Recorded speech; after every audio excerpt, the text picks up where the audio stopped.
with you. My report, the report of the Auditor General on the financial statements of the National Social Security Fund for the year ended 30th of June 2022 to the members of the fund. Introduction. In accordance with Section 23 of the National Audit Act 2008, I appointed MS PricewaterhouseCoopers, PwC, as they're known at times, certified public accountants, to audit the financial statements of the National Social Security Fund on my behalf, to enable me to report to Parliament in accordance with Article 163, subsection 4 of the Constitution of the Republic of Uganda, 1995, as amended. Opinion. I have audited the financial statements of the National Social Security Fund, NSSF, which comprise the statements of net assets available for benefits at 30th June 2022, and the statements of changes in net assets available for benefits, statements of changes in fund reserves, and statements of cash flows for the year then ended, and notes to the financial statements, including a summary of significant accounting policies as set out on pages 2 to 103. In my opinion, the financial statements present true and fair view of the financial position of the fund at 30th June 2022 and of its financial performance and its cash flows for the year then ended, in accordance with international financial reporting standards and in the manner required by the Uganda Retirement Benefits Regulatory Authority Act and the NSSF Act. Basis of opinion. I conducted my audit in accordance with the international standards in auditing, ISAIs. My responsibilities under those standards are further described in the auditor's responsibilities for the audit of the financial statements section of my report.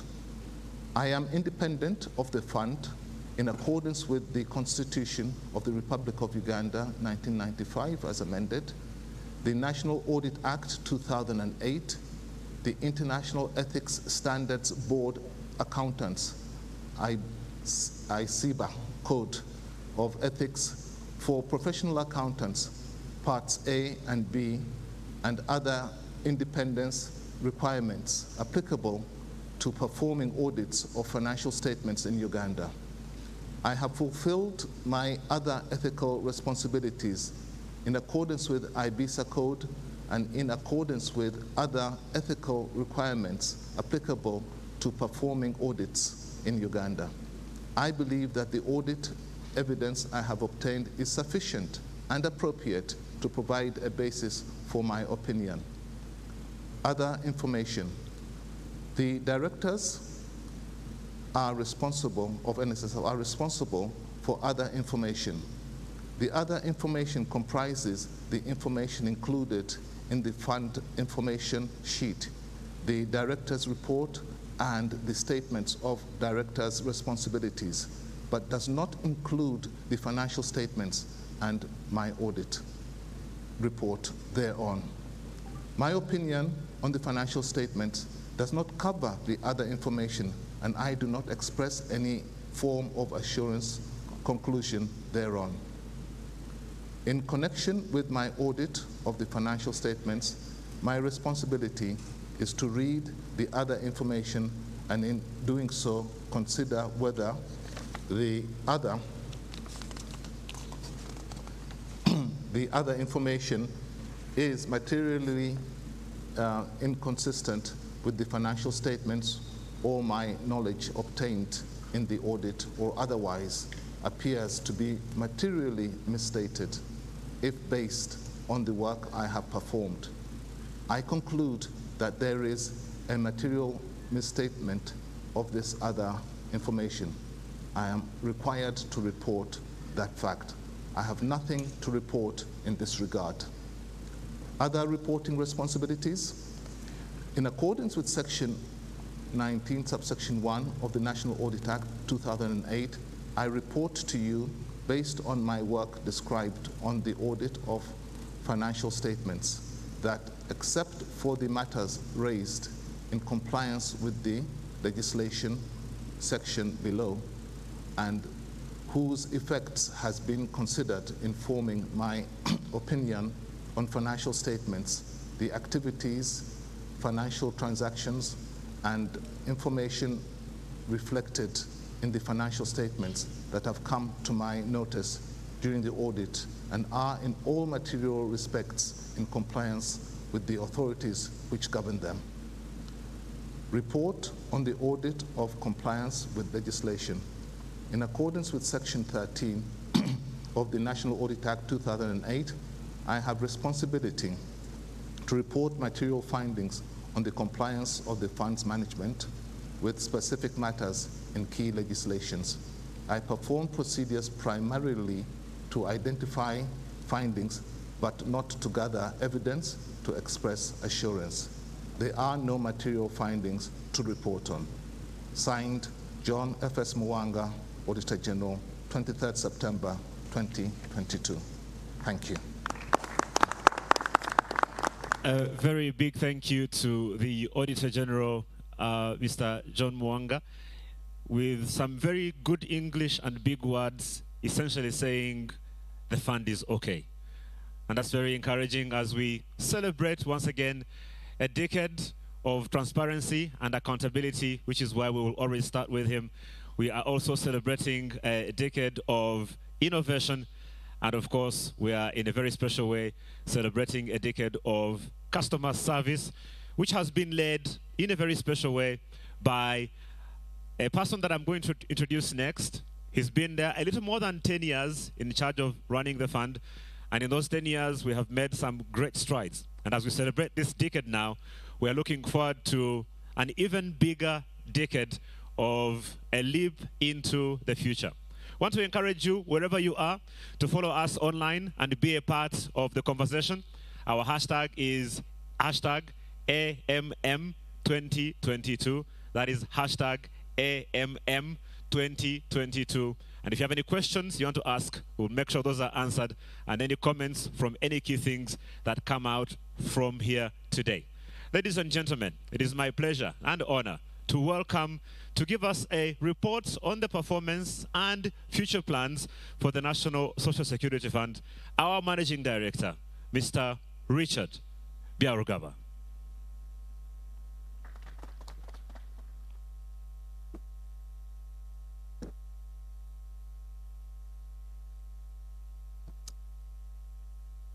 A decade of growth, a decade of transparency, a decade of accountability. Welcome to the NSSF financial presentation for the year 2021-2022. I'd like to welcome our audience online, and I'd like to welcome our audience in-house.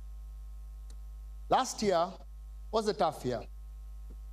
Last year was a year of opportunity. Last year was a year when we tried everything that should work, must work, in an environment where things are tough. Fortunately for us, the fund came out shining as usual. I'd like to share with you our story of last year. I would always like for us to be able to remember who we are, what the environment we operated in, which was quite tough. I'll then finish that off with a little bit on the performance, highlighting some of the things we've been able to do around our customers, around our staff, around our processes, and what the results show. I will come to the end of my presentation emphasizing the value we bring to our members, to the community, to all our stakeholders, and then I'll talk a little bit about the future, although that future will mostly be emphasized by the board chair, because I would like to talk about today. I would like to talk about what happened last year, and I would like to talk about when the Minister of Finance comes to present and announce the interest that we've paid, what are the issues that we've actually gone through to be able to provide you with those numbers. So bear with me as I take you on this journey of who we are. Of course, we run on 5 values. Our customer centricity is the first thing we like to do. We would like to believe that integrity is our DNA, which enables us to do all the things that we do. We are innovative. We try and bring all the new things so that we can continue to give our members value. We love to work in our teams, and you'll see that clearly in my presentation when we talk about the people. And of course, we cannot do this if we are not efficient in delivering good value, but also ensuring that the cost of business that we do things at enable us to pay a good return, because that's what our members require. Of course, our vision continues to be the provider of choice with regards to Social Security, and we have a purpose which we live towards, and that purpose is to make lives better through promoting savings as a way of life or as a lifestyle. So, these are our value propositions. They are 3. The first value proposition we offer to our members is that we must preserve their savings. Our benchmark is to ensure that every single year we look at 10-year inflation and we say we must provide them a return that is 2 percentage points at least more than inflation. The second value we bring, the value we bring to our members, is we must provide them with convenience when they are dealing with us. That convenience means that we can serve them anywhere, anytime, in any place in the world. And we do that with a lot of pleasure. The third value we bring is we must provide a value add. That value add is with our people, is with our processes, is with the community in which we operate, and with all our stakeholders. Everything we do must be value to them. In order to achieve this, we've got 4 strategic objectives. 4 strategic objectives. And we do this through our people. We want our people, our staff, to be 95% engaged in order to provide a good service to our people. Once our staff can provide that added value, we want them to innovate and be able to deliver the processes. Our key process is what we call benefits processing or claims, commonly known as claims, in 1 day. We want to make sure that if we do that, that 1 day process will make our customers happy to the tune of 95%. And therefore, they will give us loads of money to manage on their behalf to prepare for their retirement. And that target is to get to the figure of 20 trillion by the year 2025. So that slide is so important for you to be able to follow the rest of my presentation, because a lot of what I'm going to talk about is how have we provided value under the 3 areas, and how have we been able to reach our targets that we've set ourselves by the year 2025.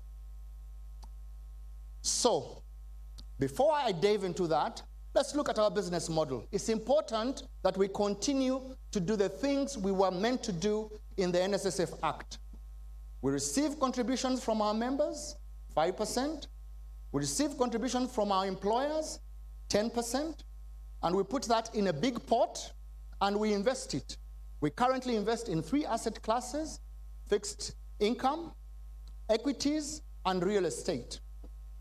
Once we have invested, we get revenues. Those revenues are used for expenses to run the fund, and everything else is given to the member as interest, which is what we're going to declare today. For your information, members, this business model is largely going to stay the same But as you'll notice, one of the things that have happened this year is we have got a new NSSF Amendment Act, which has allowed us to do a little bit more. And I'll talk a little bit more about that a little bit later. So a lot of little bits, but there we are. Let's glance at the fund in one slide. Our membership is about 1.3 million members, divided equally between those who are active, 620, and those who are inactive, 695. Our financials show that our financial statements of assets under management is now 17.25 trillion. The last numbers that the Auditor General has just announced. Our member fund has grown to almost 17 trillion at 16.96. And we continue to pay out benefits. This year was a record year. We paid out 1.9 trillion shillings. It's a record. We did that on average under 12 days. And our member statement continues to be updated within 1 day, which is great. And we are doing this only in 17 branches. And we've got 23 what I call outreach centers. Really what these are administrative units around the country which enable us to serve our customers in person. And then finally, our staff complement as at the end of the financial year were 637. And their satisfaction, the index that shows their engagement, the index that shows how happy they are to work with the fund is around 92%. You'll notice that this fell slightly, and I will talk a little bit about some of the reasons behind that. But largely, if you talk about international comparisons, this is a very good number. An engagement of over 90% is great and fantastic, and that's why we are able to provide a fantastic service to our customers and definitely to our stakeholders. So let's talk a little bit about the environment, because that environment, as I said, in summary, was not easy. It started off, of course, with the rest of the world.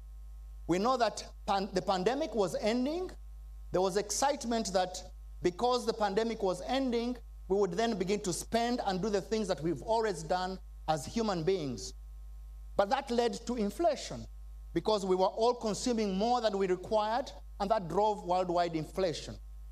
Unfortunately for us, Ukraine and Russia and whoever did whatever they did started a war, and there we are, we have a war, which unfortunately had negative impacts on all economies of the world and all ourselves. I'm sure you all know this number, which I found really incredible. 80% of our wheat is imported from Ukraine. Did you know that before the war? I didn't. So they've got a big, big impact on us. But even worse, China continues to have a very hard stance with regard to COVID, and that means that most of the stuff that get manufactured in the world coming from China means that there has been a bottleneck in the supply chain. Those factors all put in one little basket means that global growth, which was anticipated at about 6.1%, ended up only growing at 3.2%. So we can see that even at that stage, we were beginning to struggle as a world, we were beginning to struggle as a region, we were beginning to struggle as a country, and we were beginning to struggle as a fund. The numbers and the graphs demonstrate this.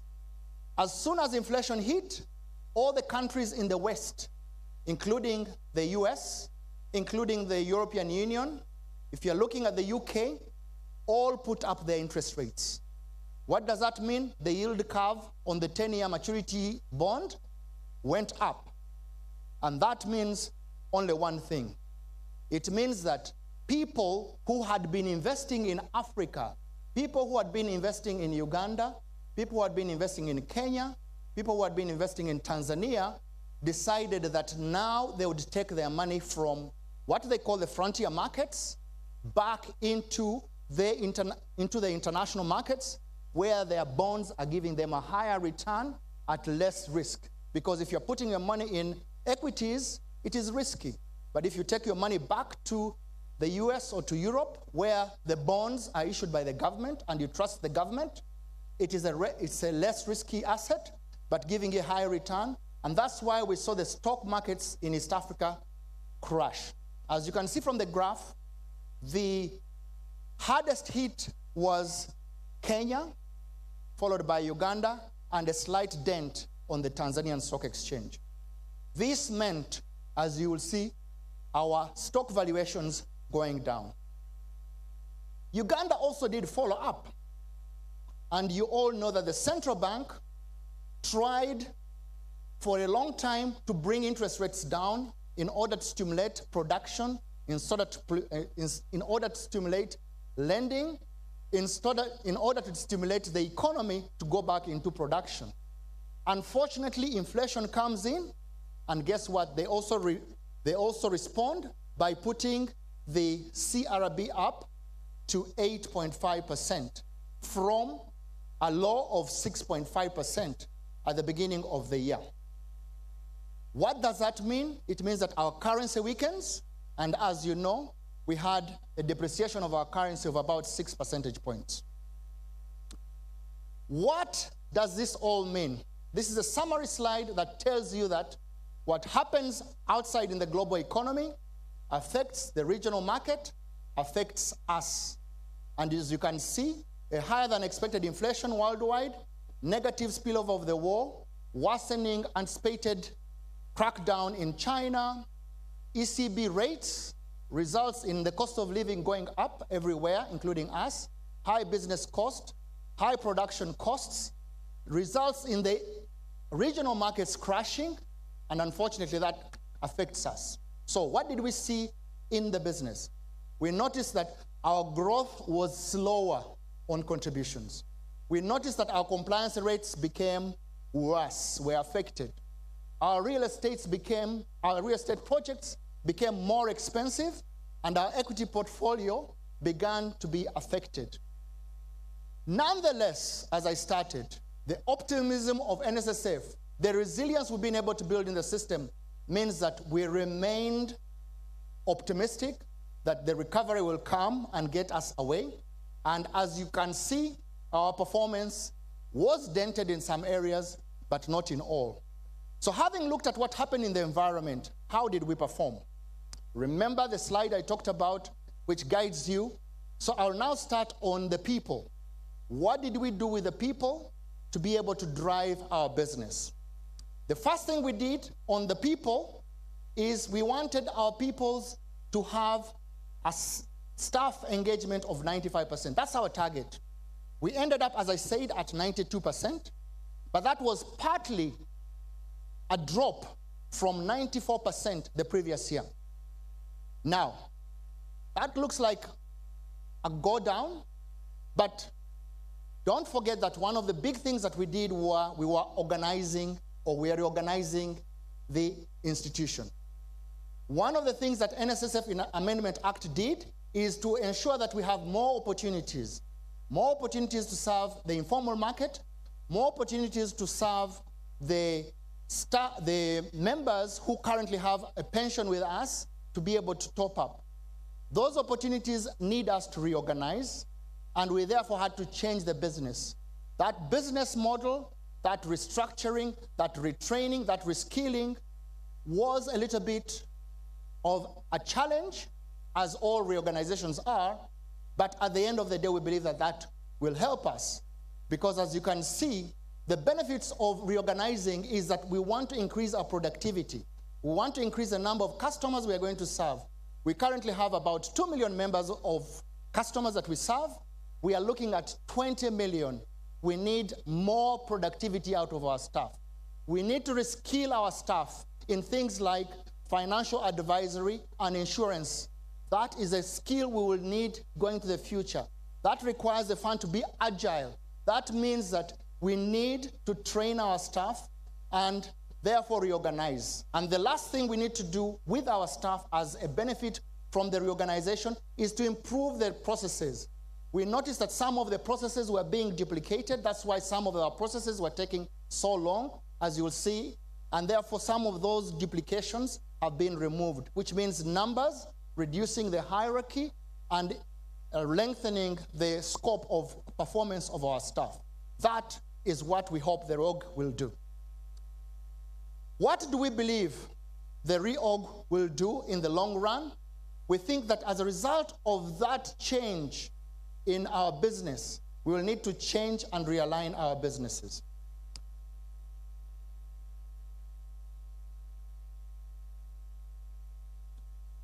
Some of the things we also did for the long run was we wanted to advance to make sure that our staff have a wellness.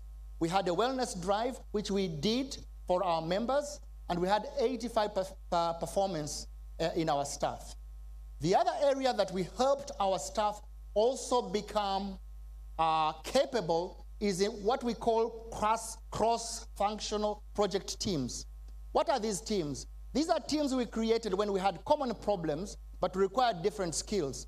I'll give you an example. For example, when we were faced with a new benefit of midterm access, we knew that we needed people who could change our processes. We needed people who could change our IT processes. We needed people who could change our way that we deal with our customers. So we needed a lot of people from different areas.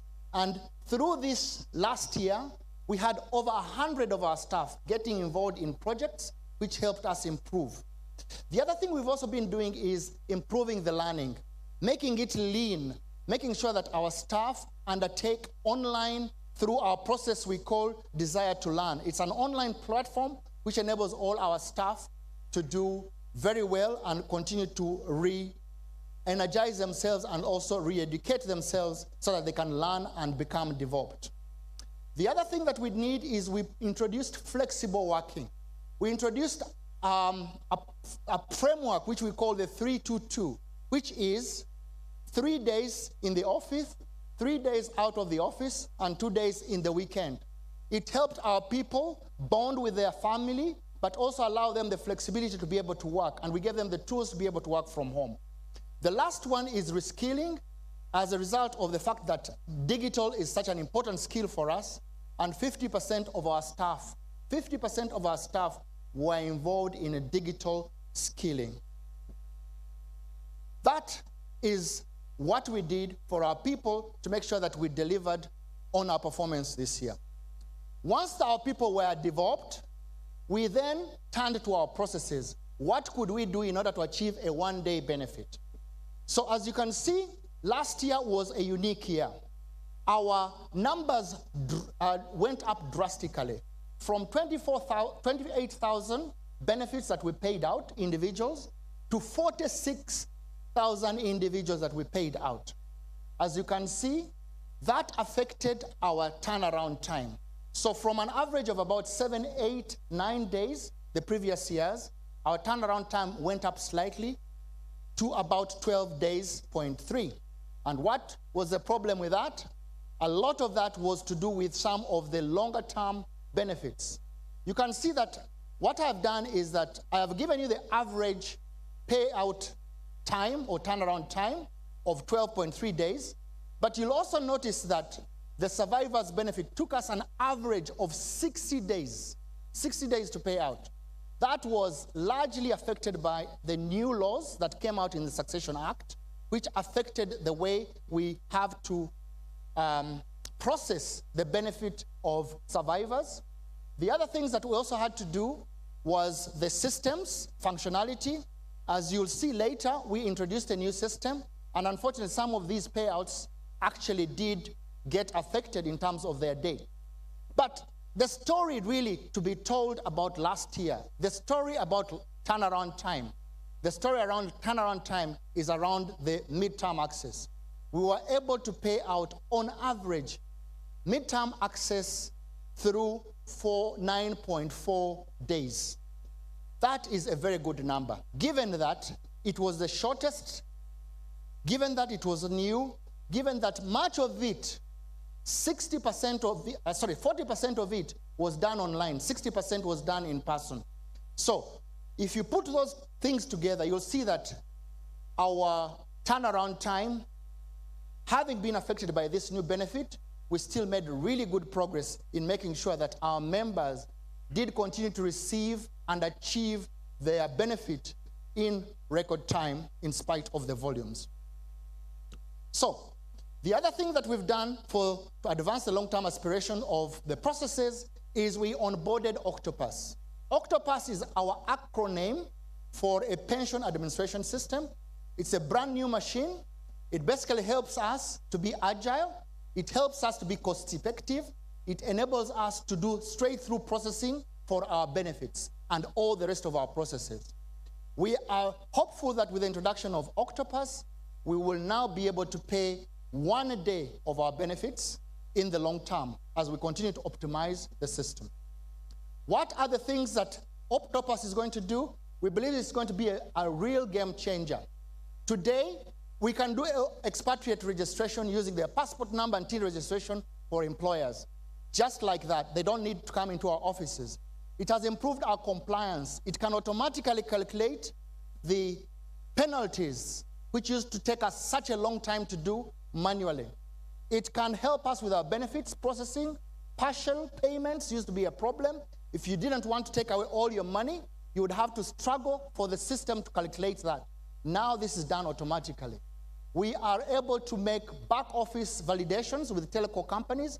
We are able to make seamless integrations with other systems, with other service providers, for example, doctors, for example, the Ministry of Internal Affairs, for example, the court system, NERA, all those people where we rely on their data to be able to process our benefits. We've been able to do that seamlessly through this. And the last thing is that this system enables member self-service.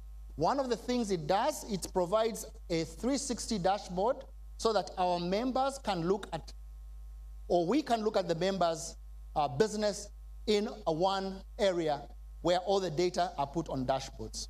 And self-service is going to be one of the ways that we will be able to validate all online payments without necessarily referring to all the other data that we have that is not available to the customer. So, two things we've talked about. We've talked about our people. We've talked about our processes. So let me talk about some of the things we did to improve the customer experience. Our target with the customer is to get to a 95 satisfaction. So where are we on that? We are at 82%. That is a good number, although it went down. Actually, if you think about it, look at the graph on the right of this screen. You'll notice that we've broken down that number of 82. What makes it up? It's made up of the customer experiencing our physical environment, how we communicate with our customers, the customer care efficiency, investments. But look at the last item on there. That is the area where we perform so badly. It is benefits. Our members have told us they love our service, but they would like to have more benefits. They would like to have more products. How do you provide them to us? And guess what? Last year, or this performance year, we got the Amendment Act, which enables us to provide them with things like midterm access. So our members are happy.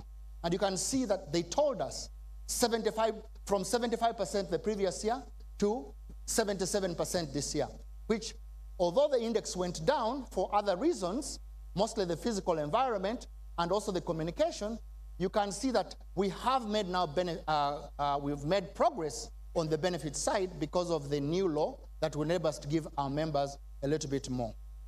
Let's interrogate a little bit what we are doing for the long term for our members. So one of the things we are doing is we've introduced a chip and a PIN plastic card. It is a 3-in-1 card which enables our members to transact with us, to transact with the bank, and also to have a loyalty program. The other thing we've done is automating the benefits through use of tools, as I said, with the telcos, with the NERA, and all the other data sources where we can then be able to find out who our member is. But most importantly, of course, we successfully advocated for the amendment of the NSSF Act, which brings us the following benefits. It will allow us to provide services to the informal sector. It will provide us new products, MTA and the new ones, and then it will hopefully help us in providing voluntary top-ups for our members so that members can begin to save adequately for their retirement. So, talked about the customer. I talked before about the processes. I talked a little bit about the people. So let's see what the numbers tell us. This is the crux of the matter. How did we perform after having done all the things that we did? These are the results. This is the report card you take to your parents at the end of the term to tell them, Daddy, Mommy, this is how I performed. This is how we performed. Our target is obviously to grow the fund to 20 trillion. The first thing we use for growing the fund is contributions. Our contributions only grew by 9%. But take a look at this graph. What does this graph tell you? It actually tells you that even before COVID, which is 2020-21, even before COVID, 19-20, even before 18-19, our growth on contributions had begun to tamper down. And this is the graph that shows it to you. The number that is in the line is the growth rate. So in 2018, 2019, our numbers only grew by 5%. We recovered slightly in a COVID year to 8%, and this year we went up to 9%. So we stopped growing in double-digit numbers in 2018. What does this tell you? It tells you that we had squeezed the market. We had squeezed the market. And see why we had squeezed the market. Because last year, even when we grew, what did we see? We only saw that the growth was mostly in the arrears. What are arrears? These are people who we audit and they pay their money in arrears. There was very little growth coming from new members, only 50 billion. There was very little growth coming in reactivated members. We had a negative growth in salary increments. Okay? So that means, what does this mean? It means that actually some companies cut their salaries or actually even stopped contributing altogether. That's what this number tells us. So our growth, even though it is slightly better than last year, it still shows you that there is a problem.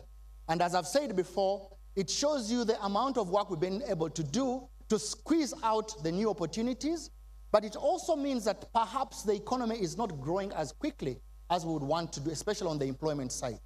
And in fact, we know that the biggest area that's growing is in the informal side. That's why if you look at the voluntary membership, we grew by 5,000 new members on the voluntary side, and we grew by 1,000 on the employer side. Those are impressive numbers if you compare them to the mandatory side. So informality is growing. The challenge is we've not been dealing with it. Now the new law allows us to deal with it, and therefore we have a solution, hopefully for the long time, to cover with our growth. So contributions haven't been growing. What has been taking up our growth? All right? What has been taking up our growth is assets. In the assets is our investment income. All right? So you'll notice that our asset size grew by 11%, a little bit higher than 9% on contributions. And that is because for the very first time, we are growing faster with income than contributions. This is not a very busy slide. Let me explain it. It shows you the percentage of growth of the balance sheet covered by contributions and covered by the benefits that have been paid out. So the previous year, we were paying out about 30%, 37%, 39%, 47% of our benefits. We are paying them out to our members as a percentage of contributions we've grown. Last year, we paid out 80% of our collections as benefits. Let me repeat that. Last year, we paid out 80% of the money we collected. So for the very first time, our growth of assets is being driven largely by income rather than the contributions, which then demonstrates to you this. Okay?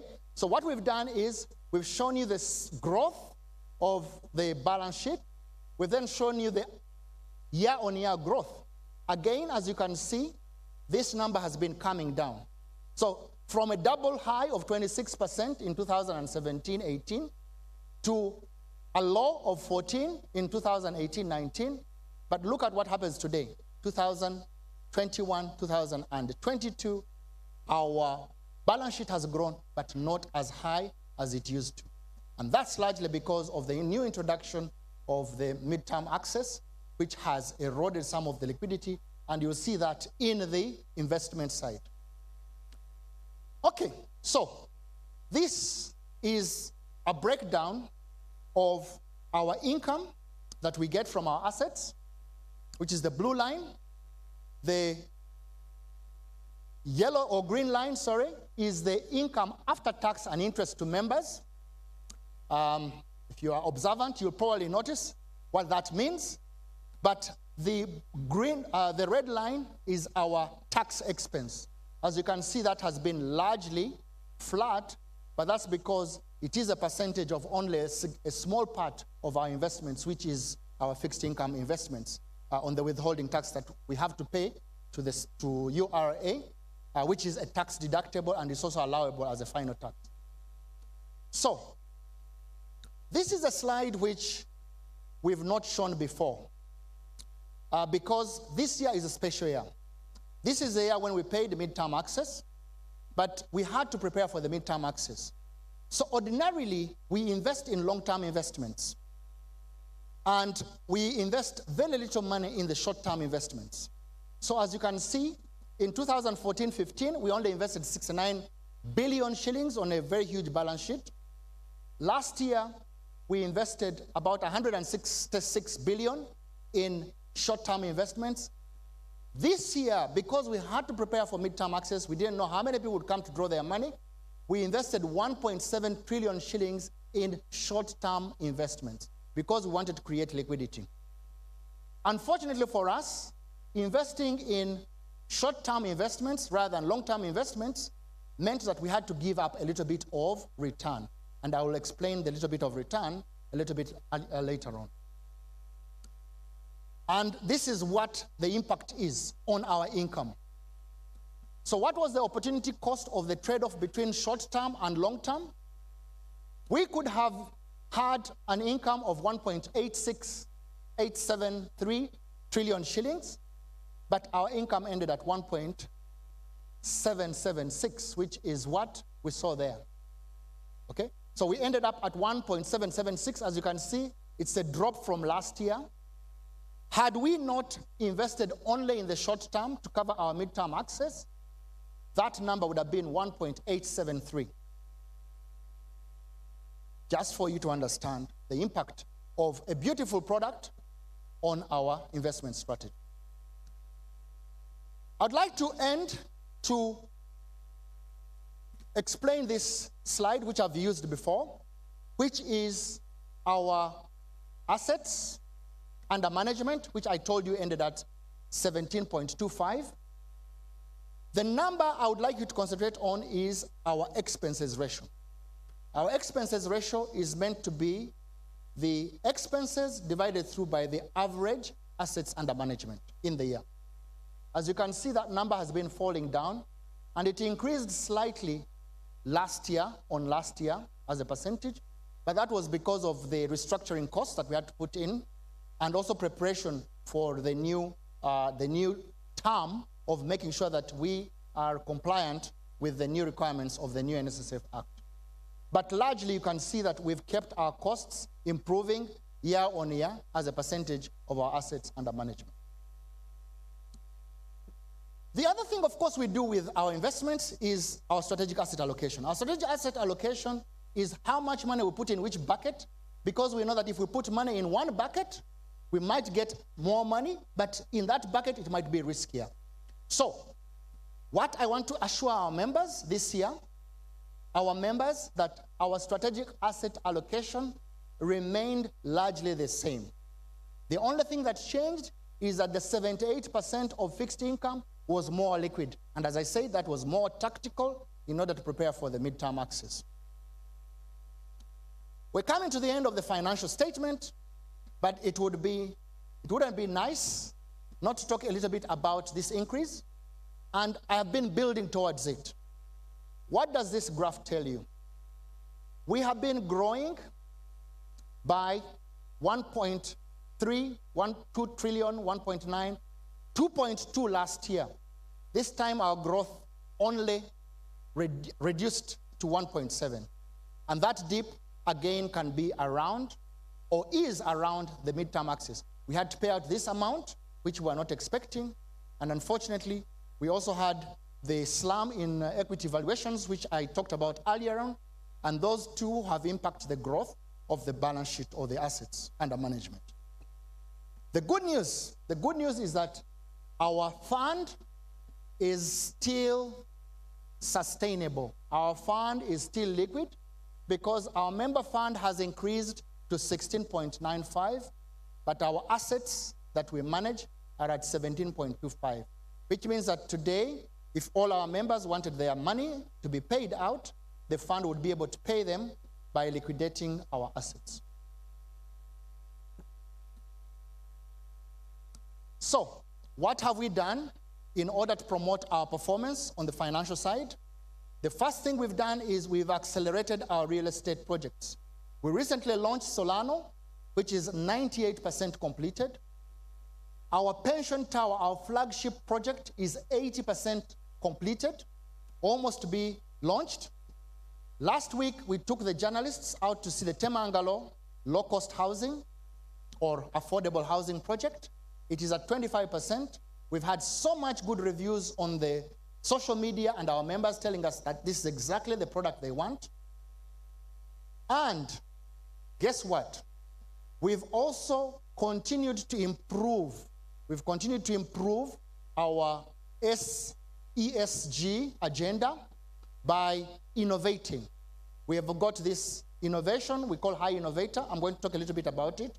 But so far, we've been able to create over 13,000, almost 13,000 jobs, 7,000 entrepreneurs, and then we've also improved our business advisory. That is where we are able to provide financial literacy to SMEs, tax management, and tax accounting and budgeting. And then finally, we've worked on our tactical changes to our SSA so that we are able to improve the money that is available to pay out benefits. Ladies and gentlemen, that concludes our performance.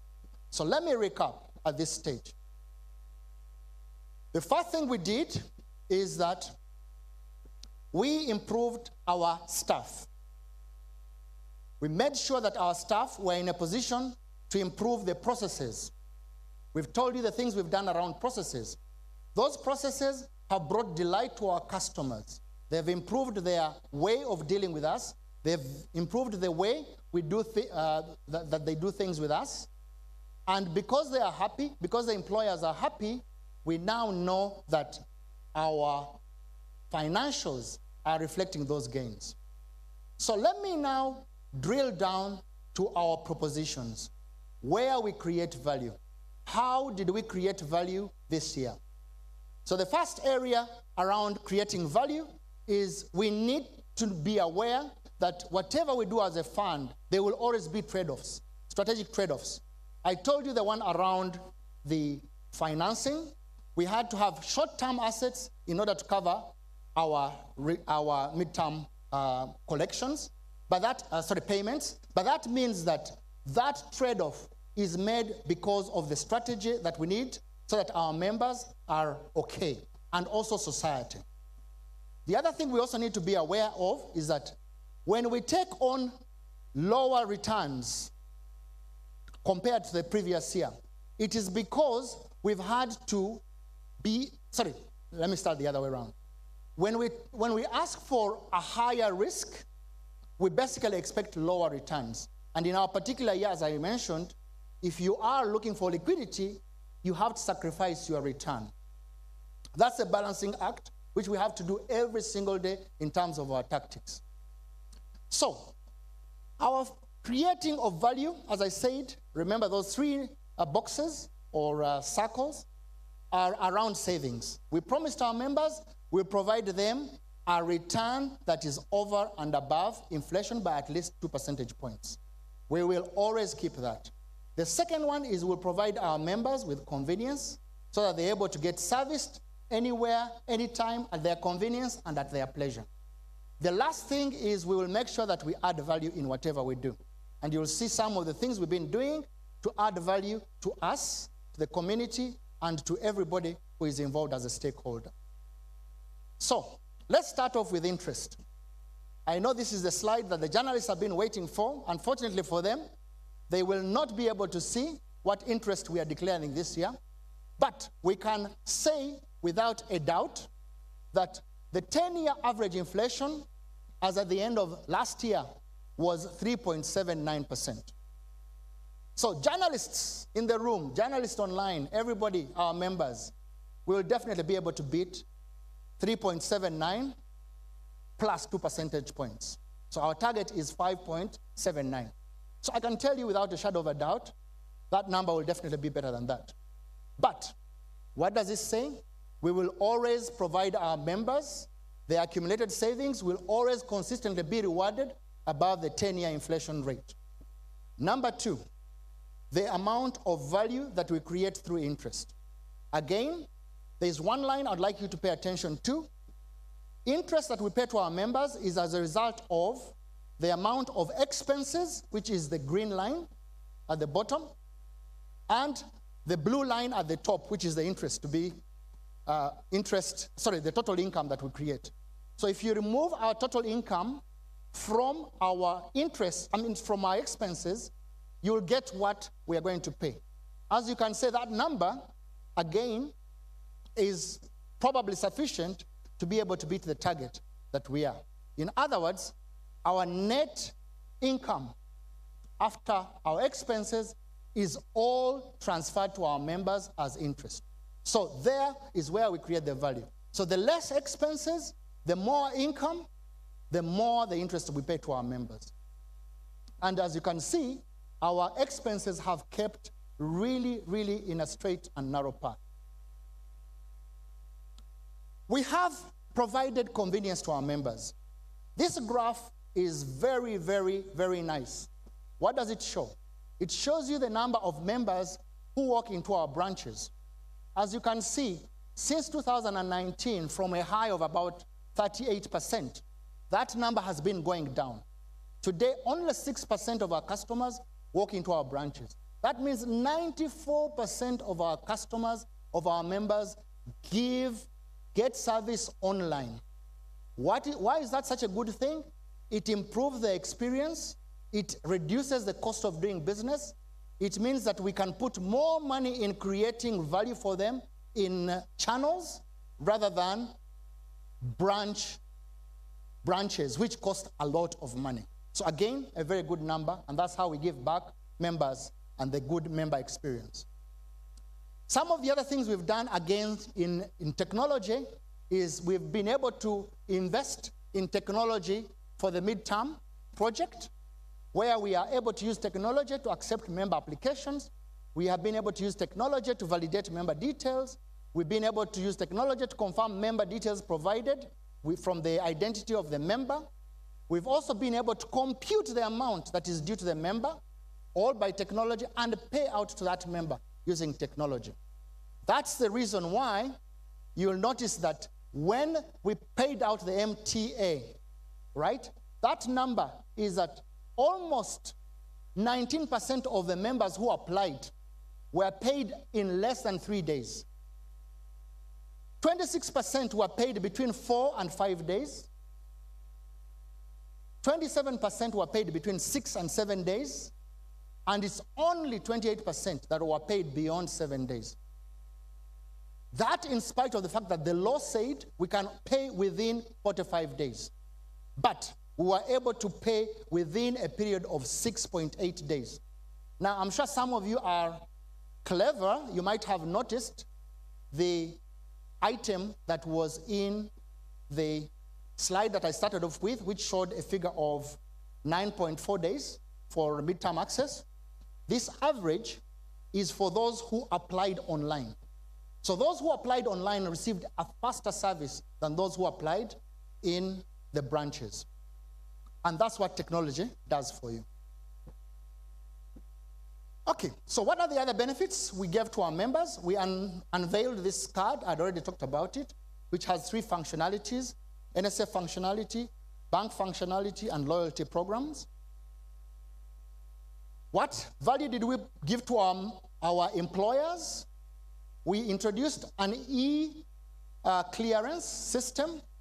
We granted almost 9,000 certificates to eligible entities through our portal, so they didn't have to come into our offices to get a certificate, because most companies require a certificate to bid for projects. We were also able to give online certification for authentication, so if you got a certificate as somebody who was going to examine whether somebody is compliant or not, they didn't have to write to us to confirm. They can verify it online. We were able to give out penalties automatically during the rollout of Octopus through technology, and also deferral of contributions. We were able to do that, especially during the time when we were under COVID, and all this we did through automation. How did we create value for society? A very short slide to tell you the things we did for CSR or CSI,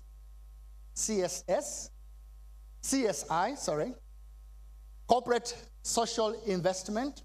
So we invested in education. We refurbished 6 schools around the country, affecting 32,000 pupils. We were able to support Bayer, Uganda, towards easing medicine delivery for AIDS patients.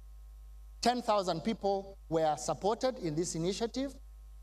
We have been involved in financial literacy for all of Uganda. We've been able to touch at least 3 million people during that financial year. And finally, but I think one of the big initiatives is working with the Rotary Partnership, where we've been able to support disadvantaged societies and communities through the Rotary Partnerships, and almost 200,000 people. I always save best for last by coming up with our High Innovator. High Innovator, I talked about it a little bit earlier on, but let me give you the numbers. This year alone, we've been able to sustain at least 20,000 jobs.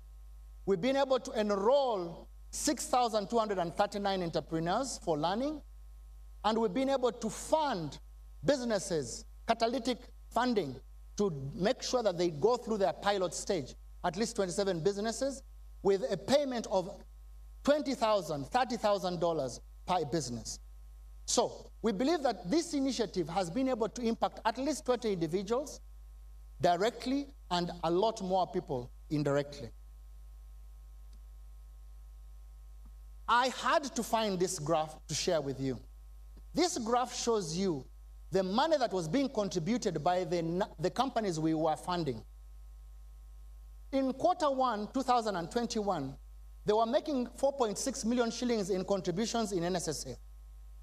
As at the end of the quarter, that figure had risen to almost 90 million shillings per quarter. For me, this is where value is added, because suddenly these companies did not exist. These companies were not hiring people, but these companies are now hiring people, and they are making contributions of NSSF. So we can see our selfish intention, but we can also see that we've helped the country in creating jobs. And I really, really believe that business that were not contributing before are now contributing to the retirement fund. And we are so glad, because we believe that our money that we put in these companies is what raised the portfolio. As I come to the end of my presentation, I'd like to talk a little bit about our future plans. Our future plans continue to be that we will commit to giving our members a better life. That's our purpose.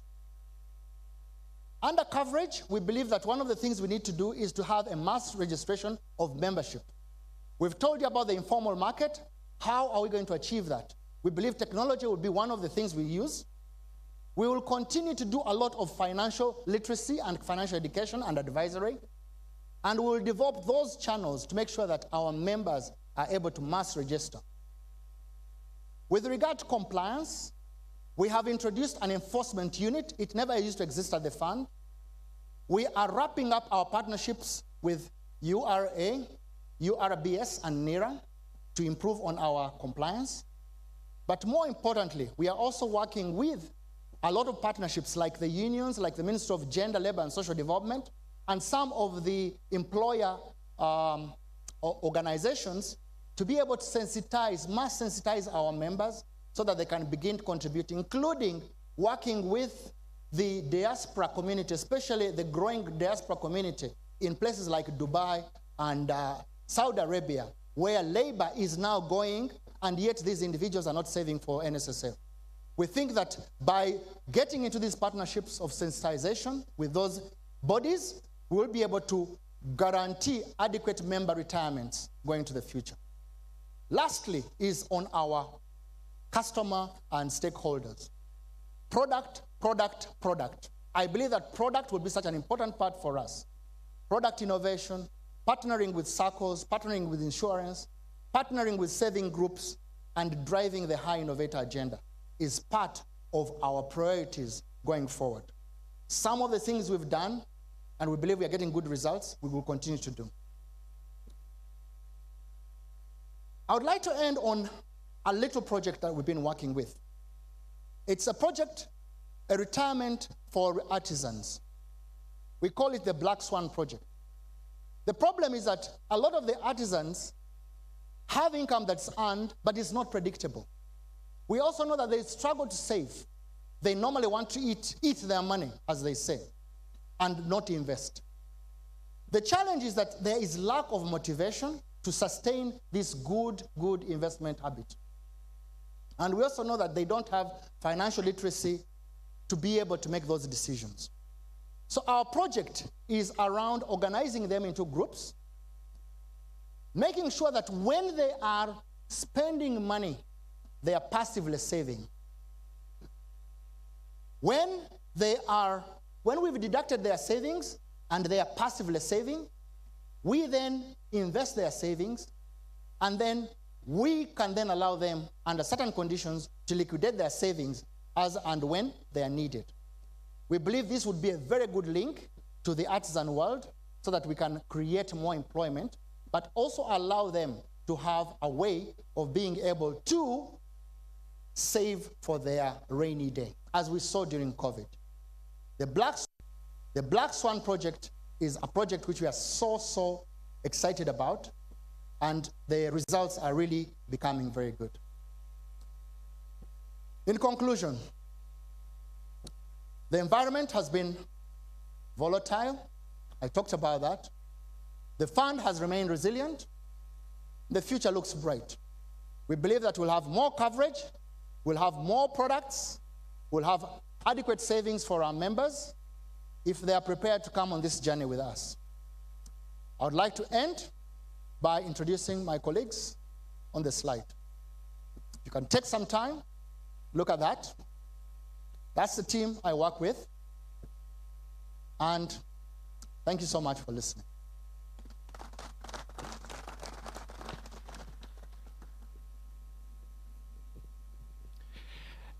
A bigger thank you to our Managing Director, Mr. Richard Biarugaba, who has shared quite a lot of insight into where the fund is and where we're going. And I must say that we will have a lot of questions to ask him after we find out what that magic number for this year is. A reminder for you, in case you're just joining us, this is the 10th annual NSSF annual members meeting. And this year we're celebrating a decade of growth, a decade of transparency and accountability, a decade of innovation, and also, very, very importantly, a decade of customer-centric service. And we want you to be in touch with us and tell us, what has your experience been like with the fund? You can use the hashtag AMM2022 in case you want to get in touch. We'd like to hear from you. Any questions you might have from the MD's presentation, any insights you might have gleaned off of that presentation, please do share them on social media and we'll pick those up and be able to answer them. As a result of the amendment that happened, the NSSF now, you could say, has two bosses, if you want to put it that way. We like to think about it as having better oversight, being able to have more heads overlooking what we do. And it's a privilege and honor to be joined at the 10th annual AMM by two very special people who will be coming to speak to us very soon. I just want to make special note of their presence. The Honorable Minister of State for General Duties at the Ministry of Finance, Planning and Economic Development, and also representing the Minister of Finance, Honorable Henry Musasizi, who is with us in the room, as well as thank you very much. Please give him a very big hand clap. And as well as the Honorable Minister of Gender, Labour and Social Development, the Honorable Betty Amungi, who will be coming to speak to us as well later on. But for now, I would like to invite a person who is responsible for providing leadership for the NSSF at the highest level. He is capable because he has done this himself as a business entrepreneur, as a business strategist, as an advisor to a number of boards, but also as an executive coach for many, many years. He now lends his service not only to the church as a member of the Kampala Archdiocese, but also as a very loyal Rotarian. But we are also privileged to have him give oversight and leadership to the National Social Security Fund. Please welcome with me our chairman, Mr. Peter Chimboa, as he comes. Great.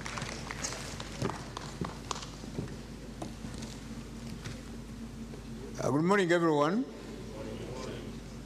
First of all, I'm very delighted to be here and also to welcome the Minister for Gender, the Minister for Labour, Gender and Social Development, and the Minister for Finance, General Duties, Minister for State for General Duties, Honorable Henry Musasizi, and the Minister of State for Labour, retired Colonel Engola, present here.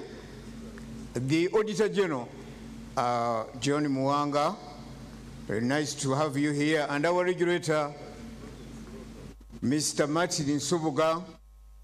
I would also like to welcome my fellow board members who are present here. Once again, the Managing Director, the Deputy MD, Patrick, and the Corporation Secretary, Agnes, and all the members of the EXCO team and the members of the media who are present here, all distinguished guests. You know, on a day like this, when we come here to give accountability and also make statements of transparency, it kind of reminds me now that East Africa has just come out of the elections. And I will tell you a small story. A guy passed on and reached heaven. And when he reached heaven, he found St. Peter around at the pearl gates. So St. Peter said, we have a new situation here now. You will need to decide whether you want to go to heaven or hell. The gentleman told him that, you see, there's no debate about that. I would like to go to heaven. St. Peter says, no, you have a choice. Let's go and check out how hell looks like. So St. Peter escorted this gentleman right into hell. And when they reached there, the gentleman found hell to be some different experience. There was music, there was nyamachoma, people were dancing, and it was so exciting. So the man looked on and said, is this how hell really looks like? No, this is not possible. Well, nobody was saying anything. But there was music, he could see some of his fellow riffraffs and vagabonds also there. Everybody was very happy, and so on. So St. Peter asked him, have you had a good look at hell now? He says, yes. Do you mind if I can take you to check out heaven? The man was reluctant. He says, but what else can be better than this? I mean, this is the real thing. Then St. Peter says, let's go to heaven. So they went to heaven. And of course, everything was quiet. There was sonorous music. There was God, of course, and Jesus was seated there, and the Mother of God. There were angels sitting and floating in the air. Nice music. So St. Peter again turned to the guy and asked him, what do you see? Are you okay with heaven? The man says, give me time to think. Heaven looks good. Everything is cool and quiet and calm. But hell was kind of different. That was the real excitement now. St. Peter said, can you decide now? So the man finally said, let me go to hell. So St. Peter says, well, I won't escort you because you saw the way, so you can really go down there yourself. So when the man reached hell, it was now dark. There were mosquitoes, there were flies, and you could see over across there, Lucifer was holding a chain and beating up some other guys, and there were also some other devils who were knocking people's heads. And so guy says, hey, this looks different. And as he was wondering about the new hell, there was somebody who tapped on his shoulders, another devil. And he told him, yes, this is hell. Yesterday we were campaigning. Now this is the real thing. Guys, we are not here to campaign. We are here to make a statement of accountability. I have had the opportunity and a wonderful time to work with members of the board who are, I think they probably should have had this on the screen for me to introduce the board members other than making them stand up. On the board, we have Mr. Dr. Silva Mugisha, the Director and also CEO of National Water and Sewage Corporation. We have Annette Nakawunde Mlindwa, but maybe you could stand up, so wave to us. We serve, when you say chairman of the board of NSSF, you are talking about the individuals I'm mentioning now. We work as one. Dr. Sam Riomoki is also director with us. Mr. Patrick Ochailap, who is the Deputy Secretary, Treasury Secretary, and we've got Dr. Oh, not Dr. Penny Nat Kamwesiga, but I'm sure you're on the way to becoming a doctor. Hassan Mudiba Rwaboi is a director with us, and Mr. Agri David Kibenge is the permanent secretary in the Ministry of Labor, and Annette Birungi, director, I think I saw you around. So those are the members of the board we serve together. What have we been able to do as members of the board?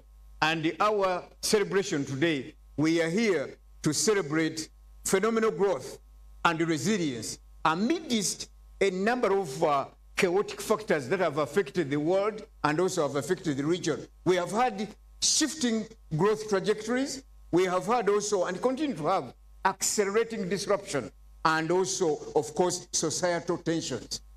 The world is going through what they call VUCA. Now, not the traditional VUCA definition. No, the people are they are very vulnerable. And they are very uncertain and undecided about their choices. C, they are very concerned. And A, extremely anxious. That's the environment in which we are working as a board. So our job, essentially as a board, is to review the success and also the good things that have happened in the fund by asking questions. We are not a body that tells people what to do. We review and we refresh our knowledge as a board on the activities that the fund is doing, and then realign our strategic priorities. 4 things that we have been able to do well, good people. I'll be here for a very short time. Number 1 is to inspire trust. Trust of our members that NSSF is a next generation enterprise. We do not celebrate legacies of the past. We defend and protect legacies of the future. We are a futuristic organization. As you've heard the MD mentioning, that there is a whole host of solutions for social benefit that members look forward to going ahead. Number 2, we clarify business purpose. NSSF is one of the first organizations in this country to be considered to be purpose first by the United Nations. That means that we don't only look at interest rate, money. No, we also focus on purpose beyond profit or purpose beyond interest, and bend backwards to accommodate humanity's challenges and issues. Number 3, as irregular as we can, and the world has changed from what you call quarterly meetings of boards. For us, we prefer to have our eyes and nose in, but our fingers out. That means we have frequent and regular meetings to review what's going on in 6 areas. What is the latest information that we have? Performance, on your key performance indicators. Number 2, what are the trends? And what are the implications of the trends? And the priority actions we need to take going forward. and looking at the risks and also the treatment of the risks. So we clarify business purpose, but we also, as much as possible, assess performance. Assess performance in real time. In NSSF, we have no performance appraisal, but we have got performance enhancement conversations. Number 4, we have built a team. We as a board work together to provide stewardship and direction to members of the management team right across the management infrastructure.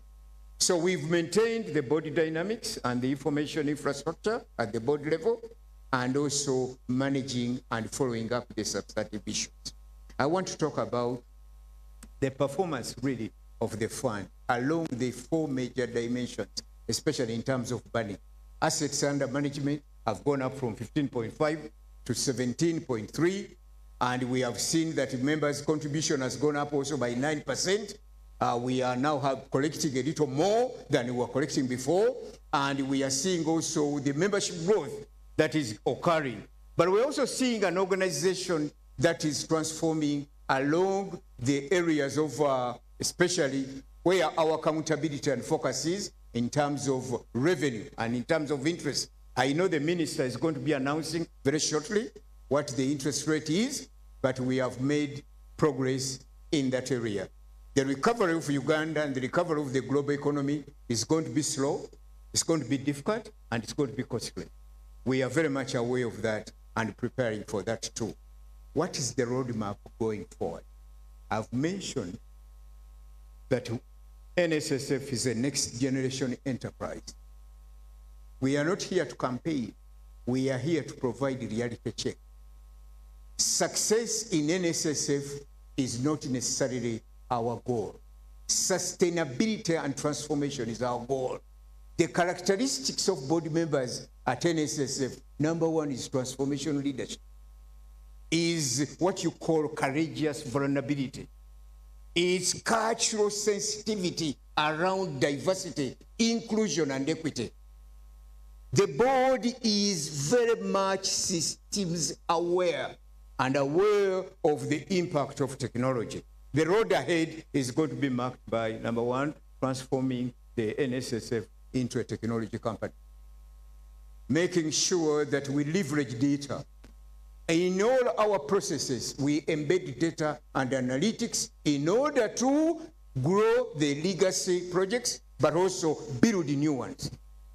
Number 2, under technology, we are making sure that we adopt new technologies, being conversant as a board to ask probing questions around the investment and the strategy around technology, and be able to ask questions. Nobody expects most of the board members today to be tech savvy. No, we intend to do that and anticipate the direction of technology growth.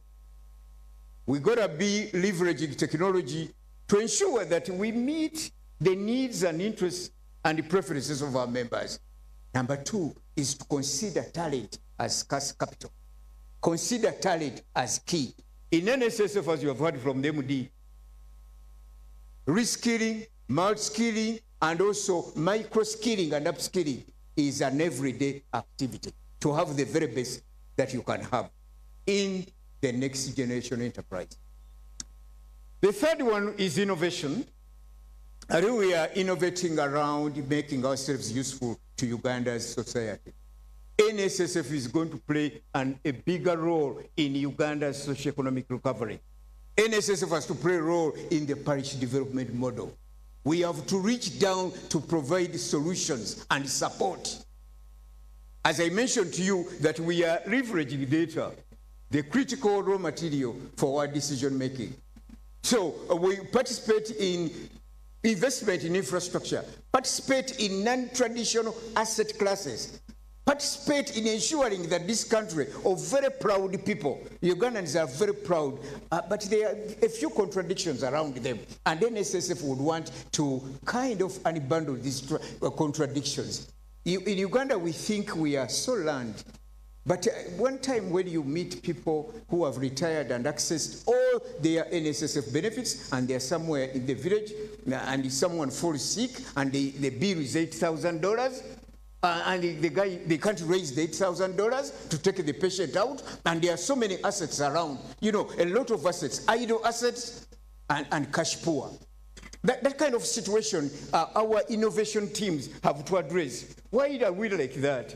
We also very proud and so educated, but we need to count how many family businesses do we have, which have transformed themselves over generations. Intergenerational wealth creation. It's not there in Uganda. We should be humble to accept that. Embrace intellectual humility and see that the number of contradictions in our society that need to be addressed. NSSF fund, NSSF will be required to provide innovation going forward. The first one was technology. The second is human capital. The third is innovation. Innovation around other government programs. Agriculture is our only rescue. How is NSSF going to get involved in agriculture? To provide smart agriculture and new solutions to enable in the wide coverage members to have income and liquidity and so on.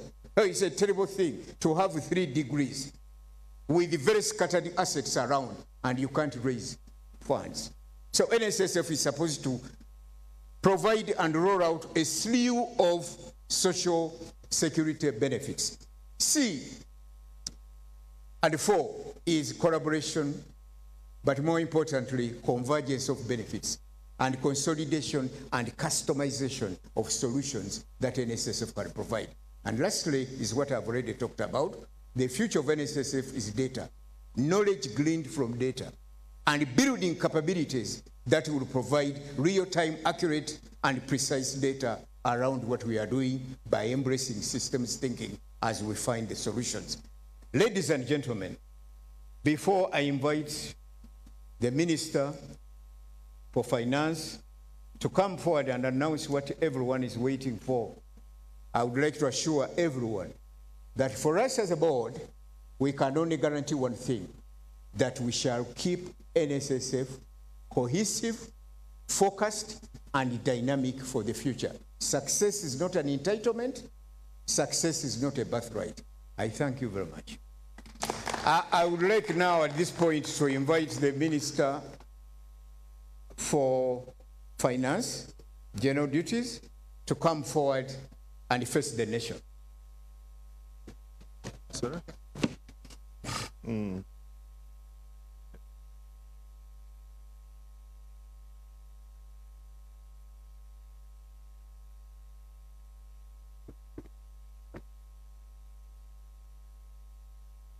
Thank you so much, Chairman, my colleagues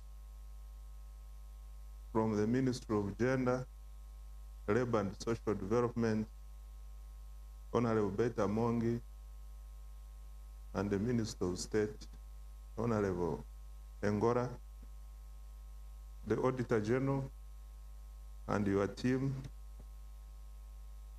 the Chief Executive Officer,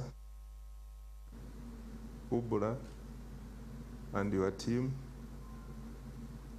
the Chairman of the NSSF Board, and your Board of Directors, specifically my DST, Mr. Patrick Ochaira, Managing Director, NSSF, Richard Byarugaba, and your deputy whom I have seen, Pat Ayota, and the entire team from NSSF,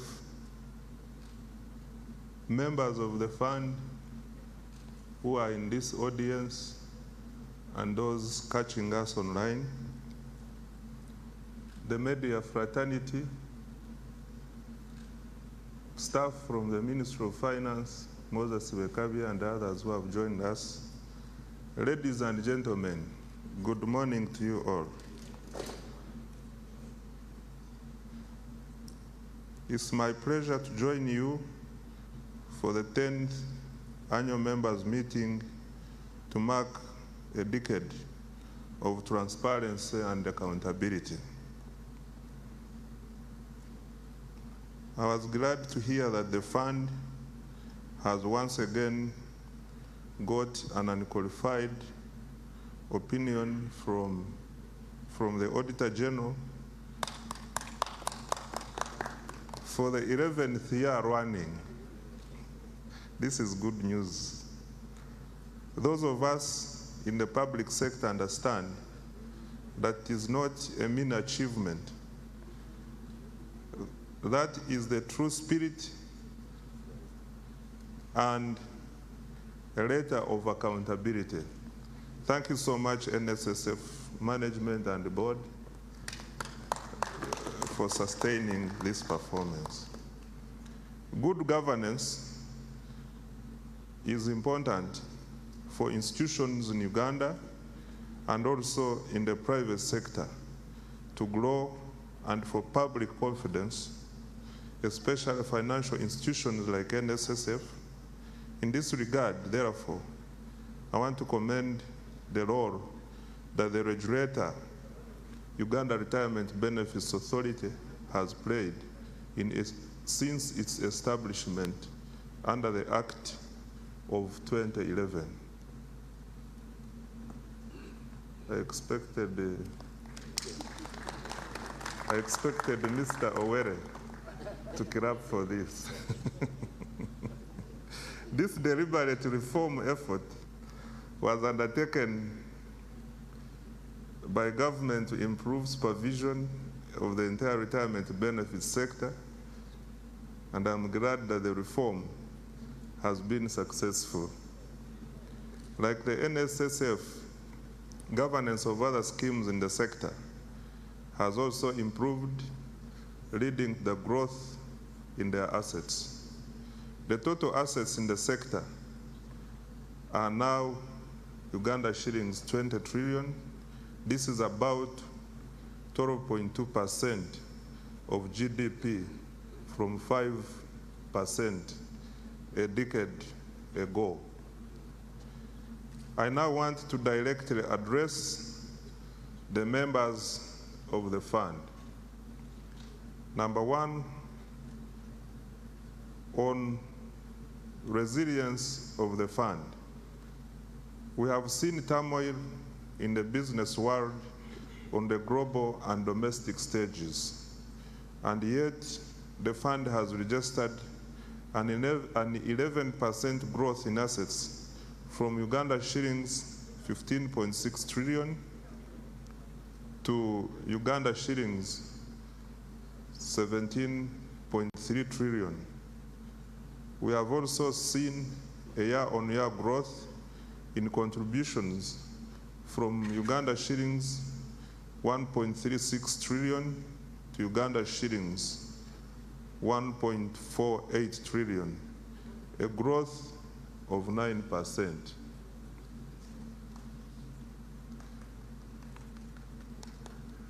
The fund is committed to implementation of the new NSSF Amendment Act and has already rolled out the mid-term access benefits.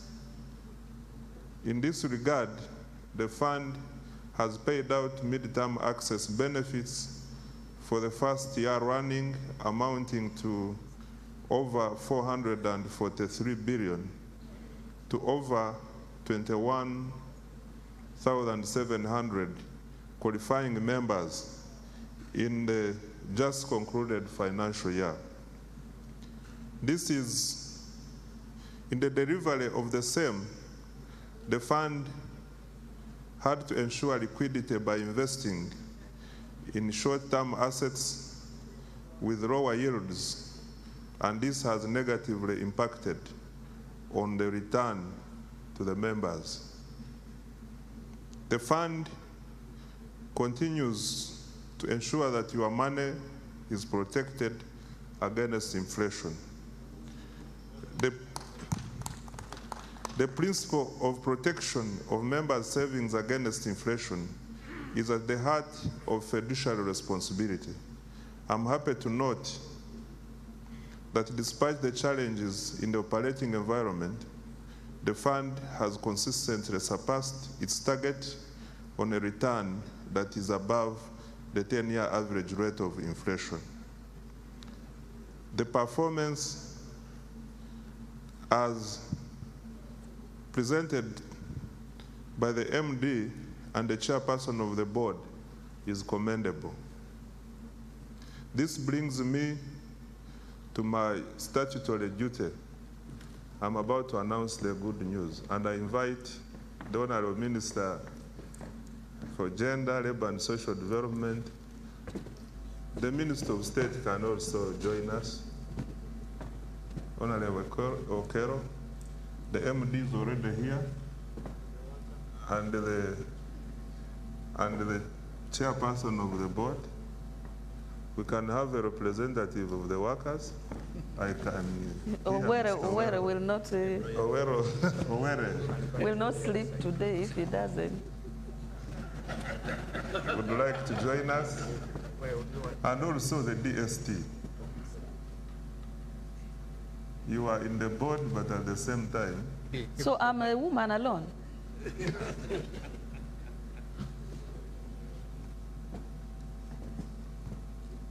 I go ahead? Okay. So just see this. So we do that and then stop. My statutory duty this morning is to declare the interest for the year. And in exercise of the powers conferred upon me by Section 35(2) of the NSSF Act, I have the pleasure to declare an interest to be paid to the members for financial year 2021-2022. That interest rate is, we now turn to the screen.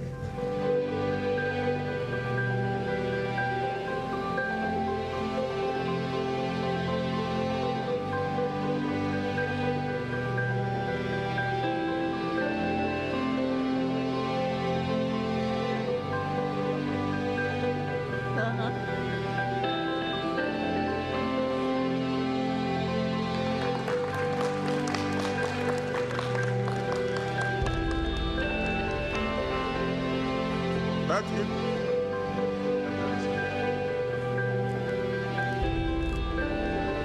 You would have struggled and made it 10.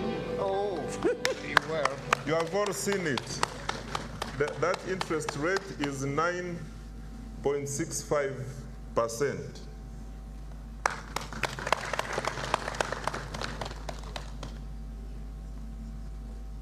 You can go. In accordance You have to. with the provisions of the NSSF Act, this new rate will be calculated and credited on the balance outstanding on each member's account as of 1st July 2021. I congratulate all the members of the fund for making the right decision to serve with NSSF. I would like to congratulate the NSSF board, management, and staff once again for delivering on your promise to grow the value of the members' savings. I thank you so much for God and my country.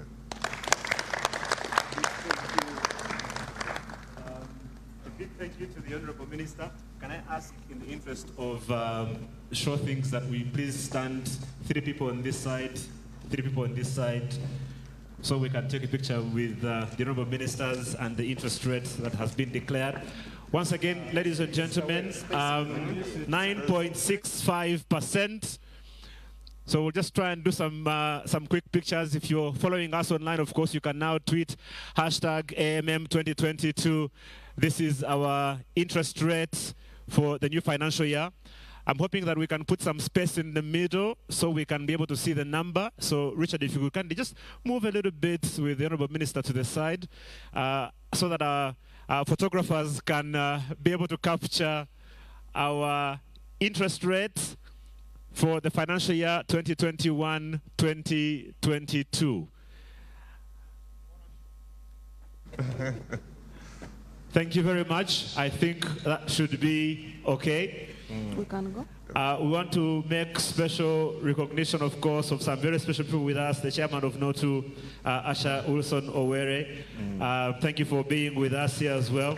We've got the General Secretary of the Transport Union, Stephen Abima, who is with us as well. It's good to see you, sir. Thank you so much.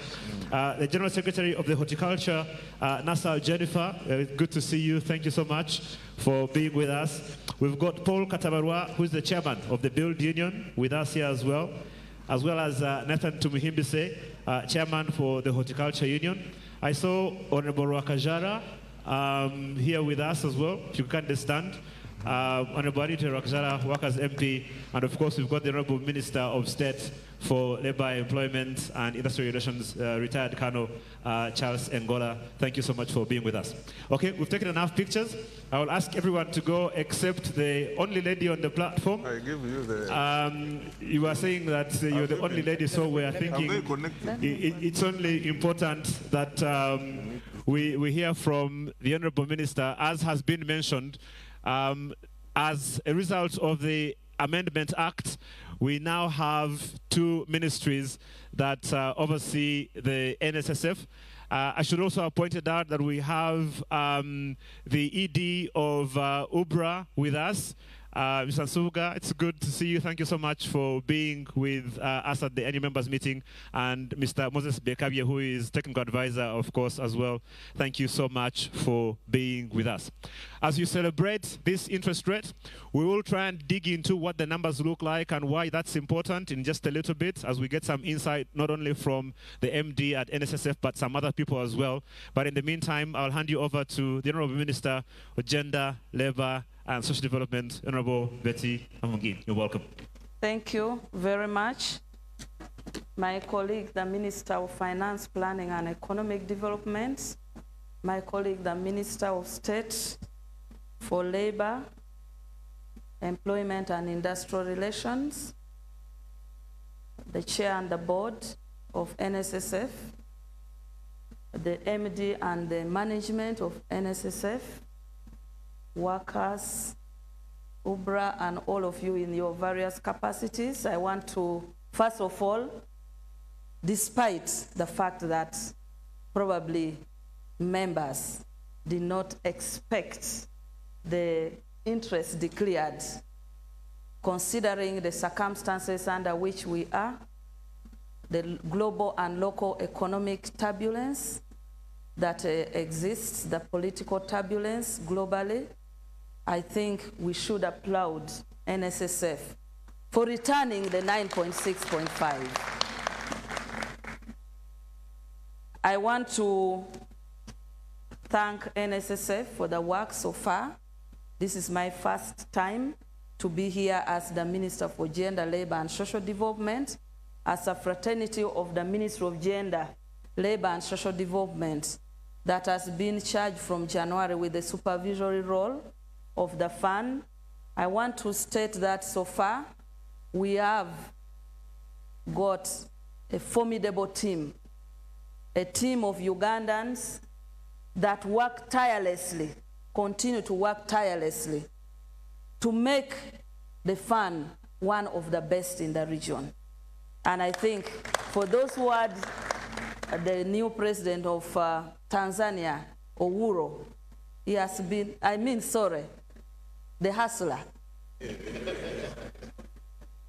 Ruto. The hustler has said that he wants to come and benchmark how NSSF Uganda is doing very well. So I think we need to congratulate the team that has been in the helm of this. For the members, the 10th NSSF Annual Forum, and for all of you, the MDS, everybody that looks at Social Security as an important bedrock to safeguarding the future of those who want to retire honorably. I want to thank you. I want to thank you because this is a forum that gives opportunity for you to give ideas on how we manage the fund. And for that, for you to be here, continue to be here, and give those ideas. It's important that members play a pivotal role in giving feedbacks, because in an organization, feedback is important. Even feedback to know why we have got the 9.65%, feedback on the management, feedback on the vision of where you want the fund to go, the strategy that you expect the management and the board to undertake in the next financial year. This is a forum for you, and we hope that those ideas will come today so that we are able to get what your mission and vision for this fund is, to make us move together, because it's not good for us as government and NSSF to keep moving without getting your ideas on how you want the fund to go. And of course, NSSF is a social security fund. It's not like a bank where you deposit and withdraw at any time. And unfortunately, due to still the economic turbulence, we were forced as government to enact a law for midterm access. And that midterm access, statistically, has contributed to lowering of the interest rate that has been declared today. So I really want to appeal to members that this fund is meant for your retirement. It's a social security fund to support you at retirement. So as much as the law enacted permits you to withdraw your money mid-term, I am still pleading with you that try every other option, and it should be the last option for you to come for midterm access. And I hope that most of you have not picked your money, but really you should try all other options, and this should be the last resort. I know the fund is doing a lot to ensure that we increase investment in other areas. I have seen from the financing, from the investment, that fixed income brings more money to the fund.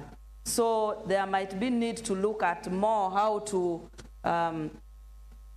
review probably our real estate sector, because today I was listening to the UK market for real estate, where banks are now refusing to lend for mortgages. So in the turbulence area where real estate is becoming a little bit, we can see and listen to you, hear from you, and have the global market to see whether we can first finish our real estate project while we see how the real estate business and investment is going. But I'm glad that from the declaration and from the assessment, the fixed income was not affected. And I don't think also the bond was so much affected. It's majorly from the real estate side and the issue of midterm access and other aspects. So I want to thank you all for turning up for this. I want to assure you that as a ministry, the MD has indicated what we want to do to implement the new law. The new law is now saying, even if you are alone, you can voluntarily save with NSSF. Even if you have only one employee, you can save with NSSF. Even if you are in any business, be it formal or informal, you can save with NSSF. So I am calling upon the public that we are inviting you, that this is one of the funds that you can make money out of.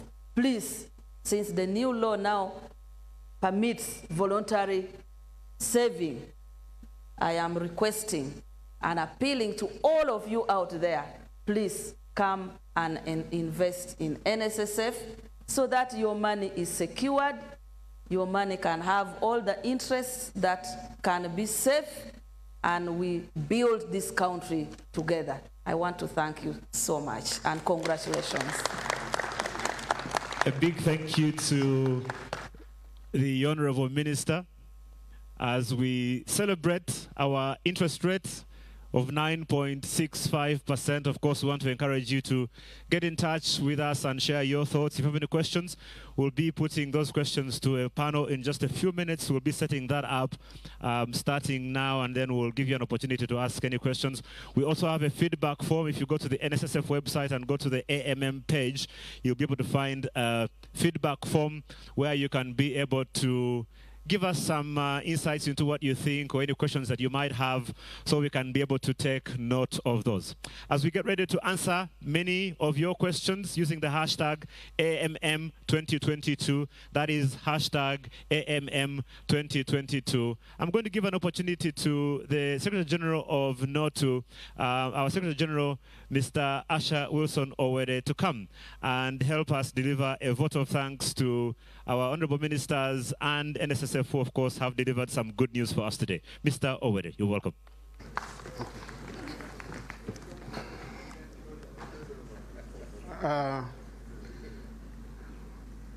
The honorable ministers, our honorable Minister of Labor, Honorable Betty Among, Honorable Minister of State, Honorable Musasizi, and our Honorable Minister of State for Labor and Industrial Relations, the board chairperson, the managing director, all members of parliament who are here, all the leaders, the chairpersons, the members of NSSF staff, and all other leaders. Today is a very, very important day that I want to ask all the workers in this house to clap for the team from NSSF. Mine is just to thank you, the government of Uganda, for giving us this environment to save and ensure that our money is safe and is saved, and actually we are now seeing the benefit of our money. But first of all, I want to thank His Excellency the President for allowing the workers to enjoy their money when they are still strong. I know that the Honorable Minister was saying people should not go and get the money, but some of them have invested that money, have created jobs, and they have actually even rejoined and given some benefits to NSSF. Our focus now is going to be on the following. We want to see NSSF investing our money where returns are coming, and we are seeing it. The Temangalo project is good, but we also want you to go lower and see the houses that will actually benefit that lower worker. I want to thank the NSSF, especially the staff. Can you clap for the staff of NSSF? This transformation of the fund is something which we must all appreciate. The board, thank you so much. Thank you very much. We want also to see NSSF investing our money where job creation is going to be. This week, actually, honorable ministers, I'm promoting coffee, Uganda coffee. And I want all of you to take coffee every morning. You know, we want to create jobs. There are many jobs hiding in the coffee. We also want to see NSSF improving and making sure that there are things that we can put in our money and create jobs. I've already discussed with His Excellency on the avenue where we can create jobs using NSSF. So I want to thank each and everybody for doing this great work. But my special thanks goes to NSSF staff. Ndugu Biarugaba, Mr. Biarugaba, I'm requesting that Bongere Kokuka sent. They have done a good job. I want to thank the ministers. I want to thank the ministers for the support you have given. This interest, we were expecting actual lower interest because of the problem, because we also squeezed you. I remember we really squeezed you to get our midterm access, but you have performed. I also want to thank our Director of Labor for the support you have given to the workers. Our members of Parliament, for workers, thank you so much. The board members who are representing workers, Afo Ematek, thank you so much. May God bless you. Thank you. A big thank you to our Secretary General for NOTU. Chairman General, you see, well, I repent in dust, ashes, sackcloth, and weeping, and all of the above. So, ladies and gentlemen, and to our audience online, I'm going to take my seat right here in the middle because a lot of things have been shared today, and we want to be able to digest them a little bit and get some insight into this. So, I'll ask Managing Director Richard Biarugaba to join me on the platform. I'm also going to ask our Deputy Managing Director, Mr. Patrick Ayota, to also join me on the platform, alongside our Chief Legal Officer and Corporation Secretary, Madam Agnes Dveita Isharaza, as well as the Chief Commercial Officer for the NSSF, Mr.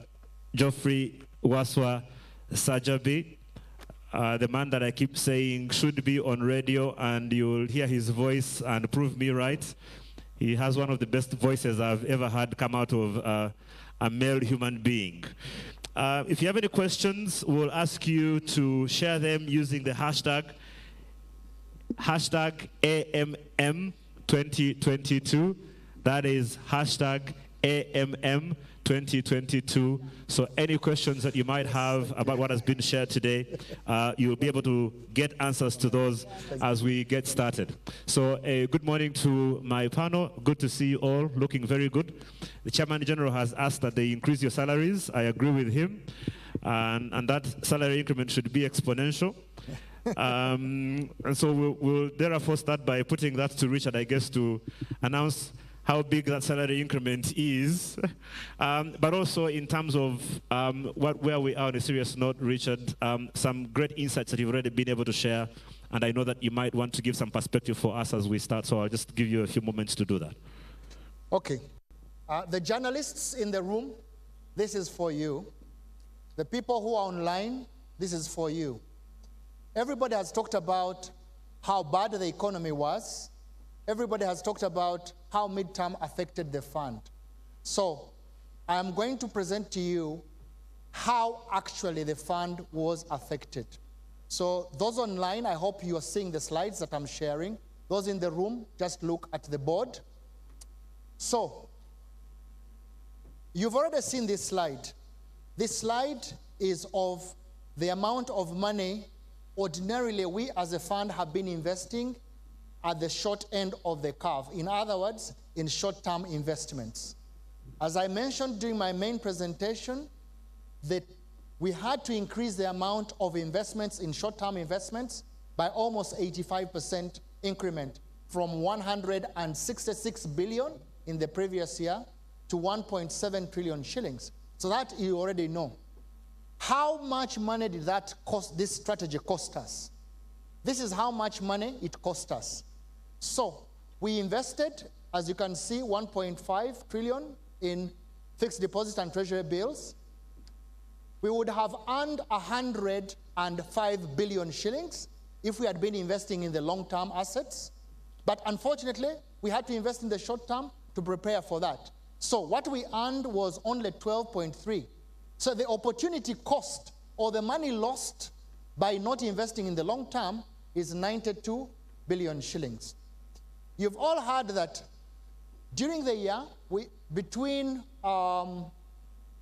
March and the end of the financial year, we paid out almost 400 billion shillings, 440 billion shillings in mid-term. If that money had not been paid out, it would have been invested in long-term benefits, sorry, in long-term assets, so would have earned 4.5 billion shillings. So we didn't invest that money went out, so we lost 4.5.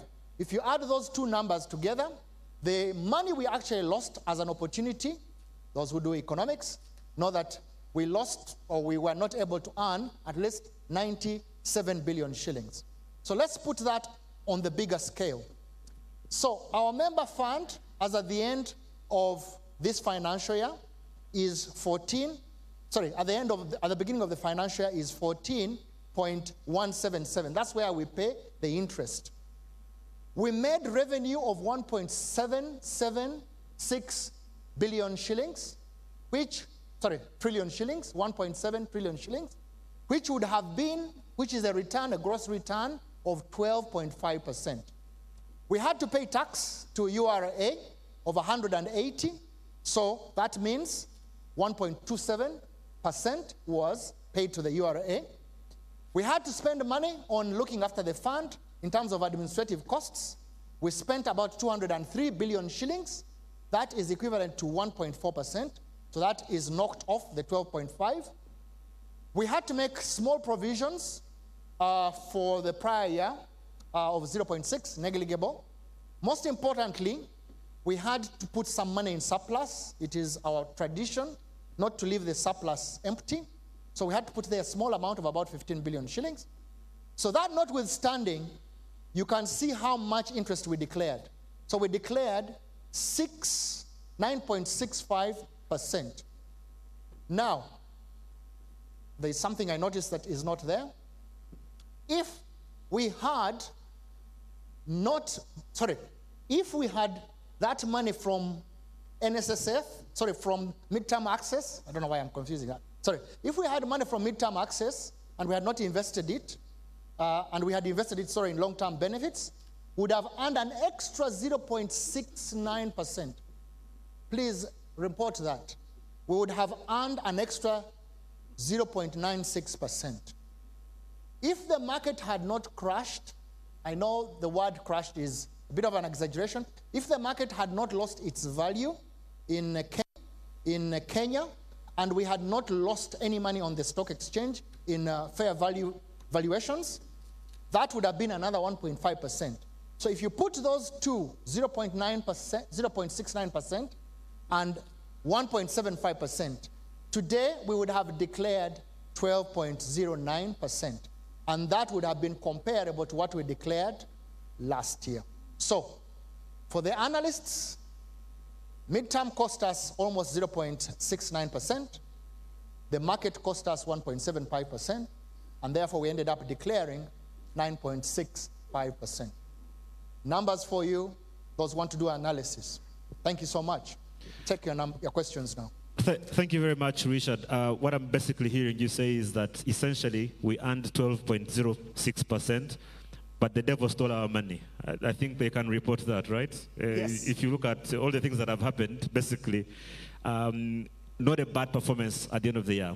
Let me actually start with you on this fact, because you and I were having a chat last evening, and we were having a discussion about how bad the last year has been for the entire world. And I chanced upon an article from next door in Kenya, which I thought was actually quite interesting, because the NSSF in Kenya has been celebrating their highest interest declaration in more than 7 years, which has been 10%. So if you put it into perspective, I mean, they're celebrating being able to hit 10%. We've sort of gotten used to that. Going below 10% for us is like the world has ended, right? So, of course, You can say that they can celebrate because obviously coming from a law, I think the last year they paid out almost less than 7%, even before that. So we've been used actually for the last 10 years, if you look at our numbers, the lowest we've paid, I think, was about 11.0% or 0.1% or whatever it was. So that was our lowest, and our highest was 15%. So we've been used the double digits, and therefore 6.95 is our first time in over almost 15 years to be able to drop below a double digit.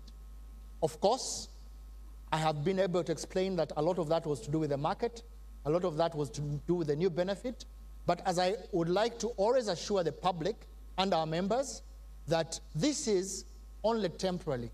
If you look at what happened with midterm, we will not have a big payout going forward. We are now better planned in terms of our liquidity. Secondly, the markets always rebound. In fact, I would like to say that if this snapshot of the balance sheet was taken in July, 1 month later, that number of 248 billion shillings would have been a positive number of, maybe 15, 16, 20 billion shillings, which would have been great because that is another 2 percentage points that would have been able to add on to the interest payment number. Right. Thank you very much. We're going to go into the questions. Of course, as you can imagine, we have a lot of questions. We'll try and bundle as many of them as we can. And if you have any questions, do use the hashtag AMM2022, and we'll be able to get through most of them. The bulk of the questions are sort of clustered in some key areas which we'll be focusing on. As you can imagine, the real estate is one that is at the heart of that and what's been going on. We're celebrating 10 years of progress, and I know that, Patrick, you're very passionate about innovation. There's a lot of questions about that and what we can do. And then, of course, in terms of growth, Mr. Sajabi, how do we make sure that we are able to get back into double digits as quickly as possible? There's a lot of questions for you about that. But I want to start with Agnes, because we still have quite a number of questions coming through regarding midterm access. I know we now have this amendment, it has happened, but people are still asking.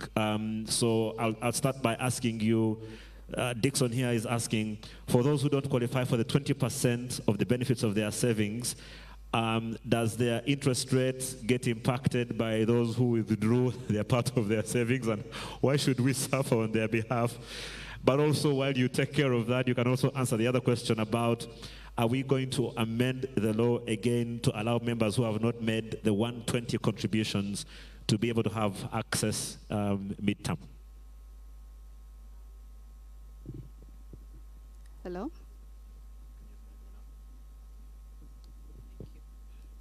Thank you. Good morning, members, and congratulations for the interest rates. The answer to the first question is yes. Unfortunately, for the members who access the midterm benefit, you may not be partaking of this. At the time the benefit was being processed, we made this very clear in several forums, including on the forms that you filled in, and this is derived from our law. The law provides that the interest declared today applies to the balance on your account, provided no benefit has been withdrawn in the interim. So you recall our members who benefited from the midterm benefit, that we advised that if you accessed your savings then, you would take the 2.5 statutory rate, which you enjoyed. But you got the benefit.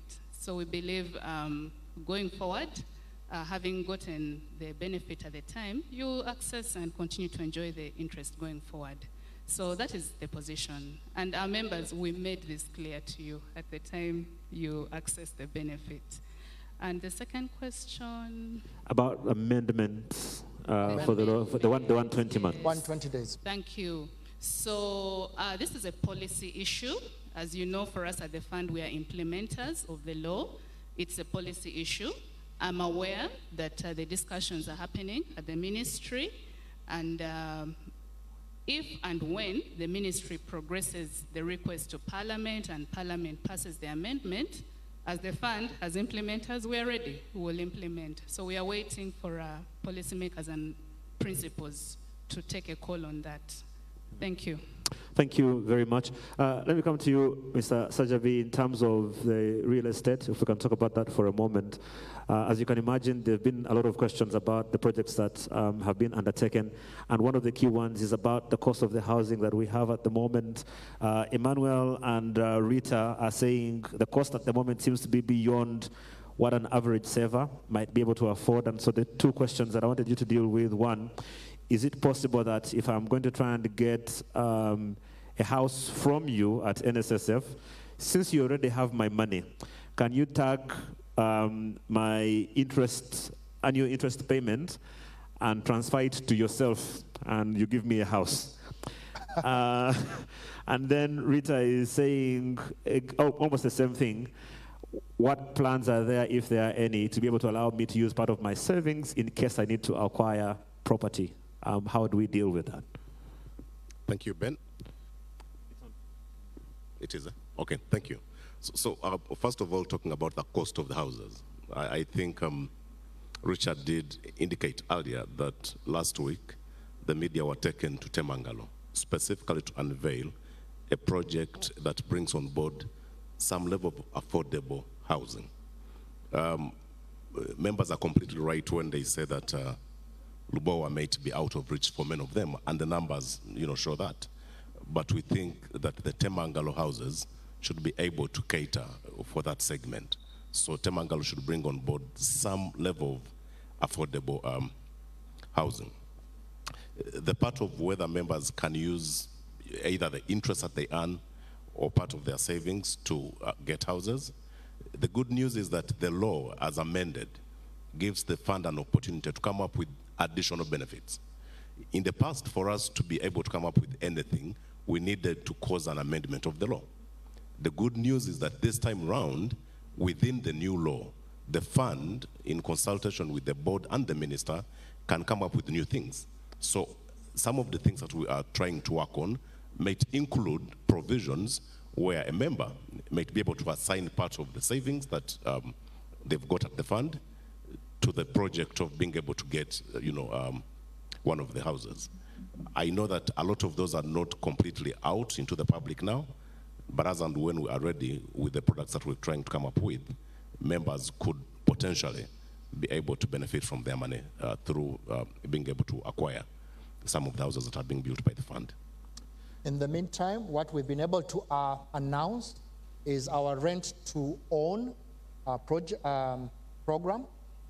Basically, what it is a member would be able to find, say, 20% of the value of the property.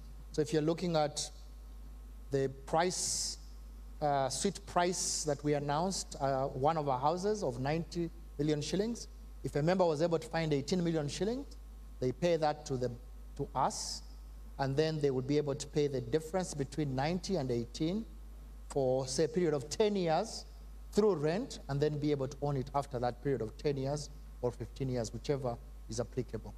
And we believe that that is a way of removing the banks, but also removing the extra cost that is associated with processing of a mortgage, and also the extra layer that banks use for analyzing their risk, because when they analyze their risk, they are looking at the other factors. In the fund, we have one advantage. We look at your income, because a lot of people who are saving with us, we know their income, and therefore we can anticipate whether this individual will be able to afford renting a property to be able to own it in the future. And therefore, with that data, it becomes much easier for us to do that analysis and then offer that credit, and therefore reduce the cost at which we are providing the rent-to-own product. The natural question there, Richard, is then simply, so as a landlord, are you going to evict me from my own house when I can't pay the rent for 2-3 months? Because that becomes a complication without a doubt. How does that get dealt with? I think there are issues there, of course. If we were to be strict, would basically be removing you out of your own house. But at the end of the day, the house is not yours until you've paid for it. And I'm sure you know this. When you are paying something that you've not yet owned, you're basically building equity. So what the member would have done is that they would have built some equity within the property, and that equity would be given to them through either a resale of the property, or if we were forced to sell it to another person, that person would definitely have to pay back whatever equity has been done, so that they are then able to complete the payment of the property. But certainly the member is actually investing within their own property, right, and therefore building up that equity, and therefore it wouldn't be lost, so to speak. Absolutely. Ben, I would like to preempt a question that I'm sure is going to arise out of this discussion. We've been asked whether members can use their savings as collateral, and we are aware that our regulator did release regulations to this effect. So it's our desire that we are able to assist our members in this respect. As you're aware, of course, we have our own law, and there's a technical constraint in our law, which we are addressing in liaison with the policymakers and our regulator. So right now, there's a restriction against using members' savings as collateral. But in light of initiatives or innovations like the rent-to-own and all the housing products that we expect to come up with, we really need to look at that provision. So we expect that with the support and guidance of the regulator and policymakers, hopefully that is a provision that can be unlocked to support our members also to access this benefit. No, I'm sure that question was coming. It actually was from very many people, and it sounds like an exciting idea, this rent-to-own. Patrick, I'll come to you because, again, innovation is what you breathe, live, and I'm sure I dream about on a daily basis. Great innovation. What other things do you see us being able to undertake in the near future that might add to concepts like the rent-to-own that will probably be of great benefit to the members? Thank you.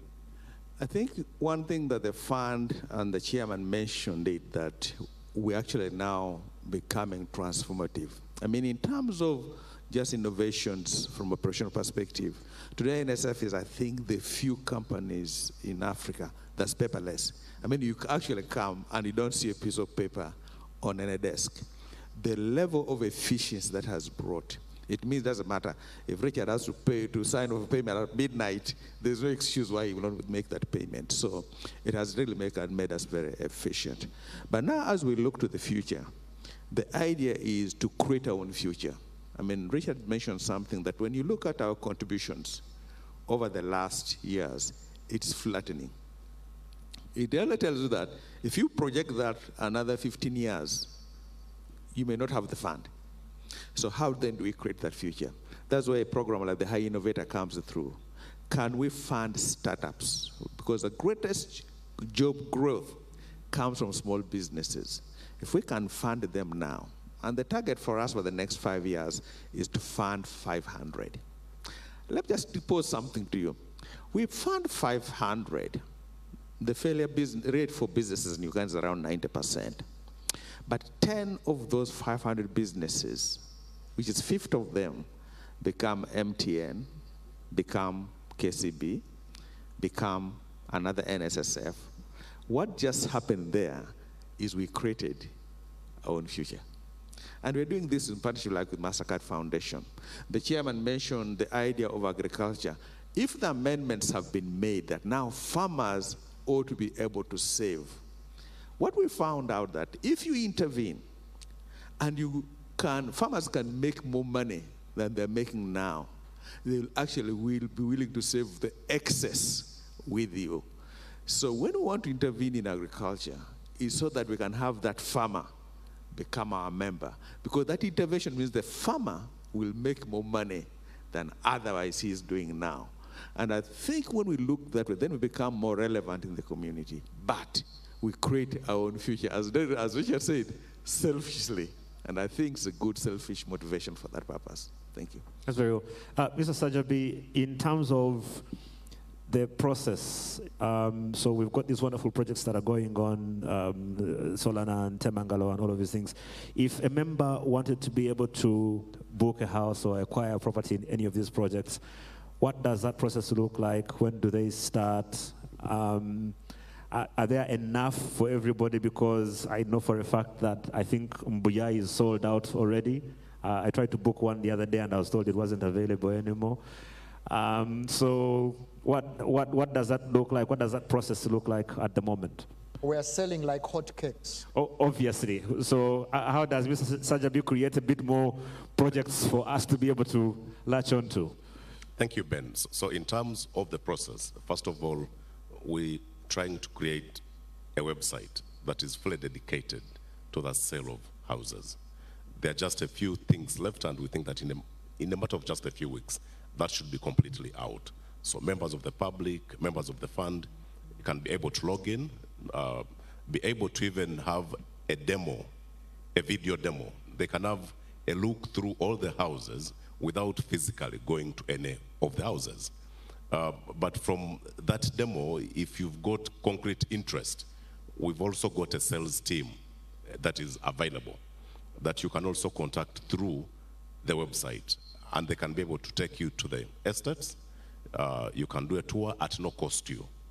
And you can also be able to pick which of the houses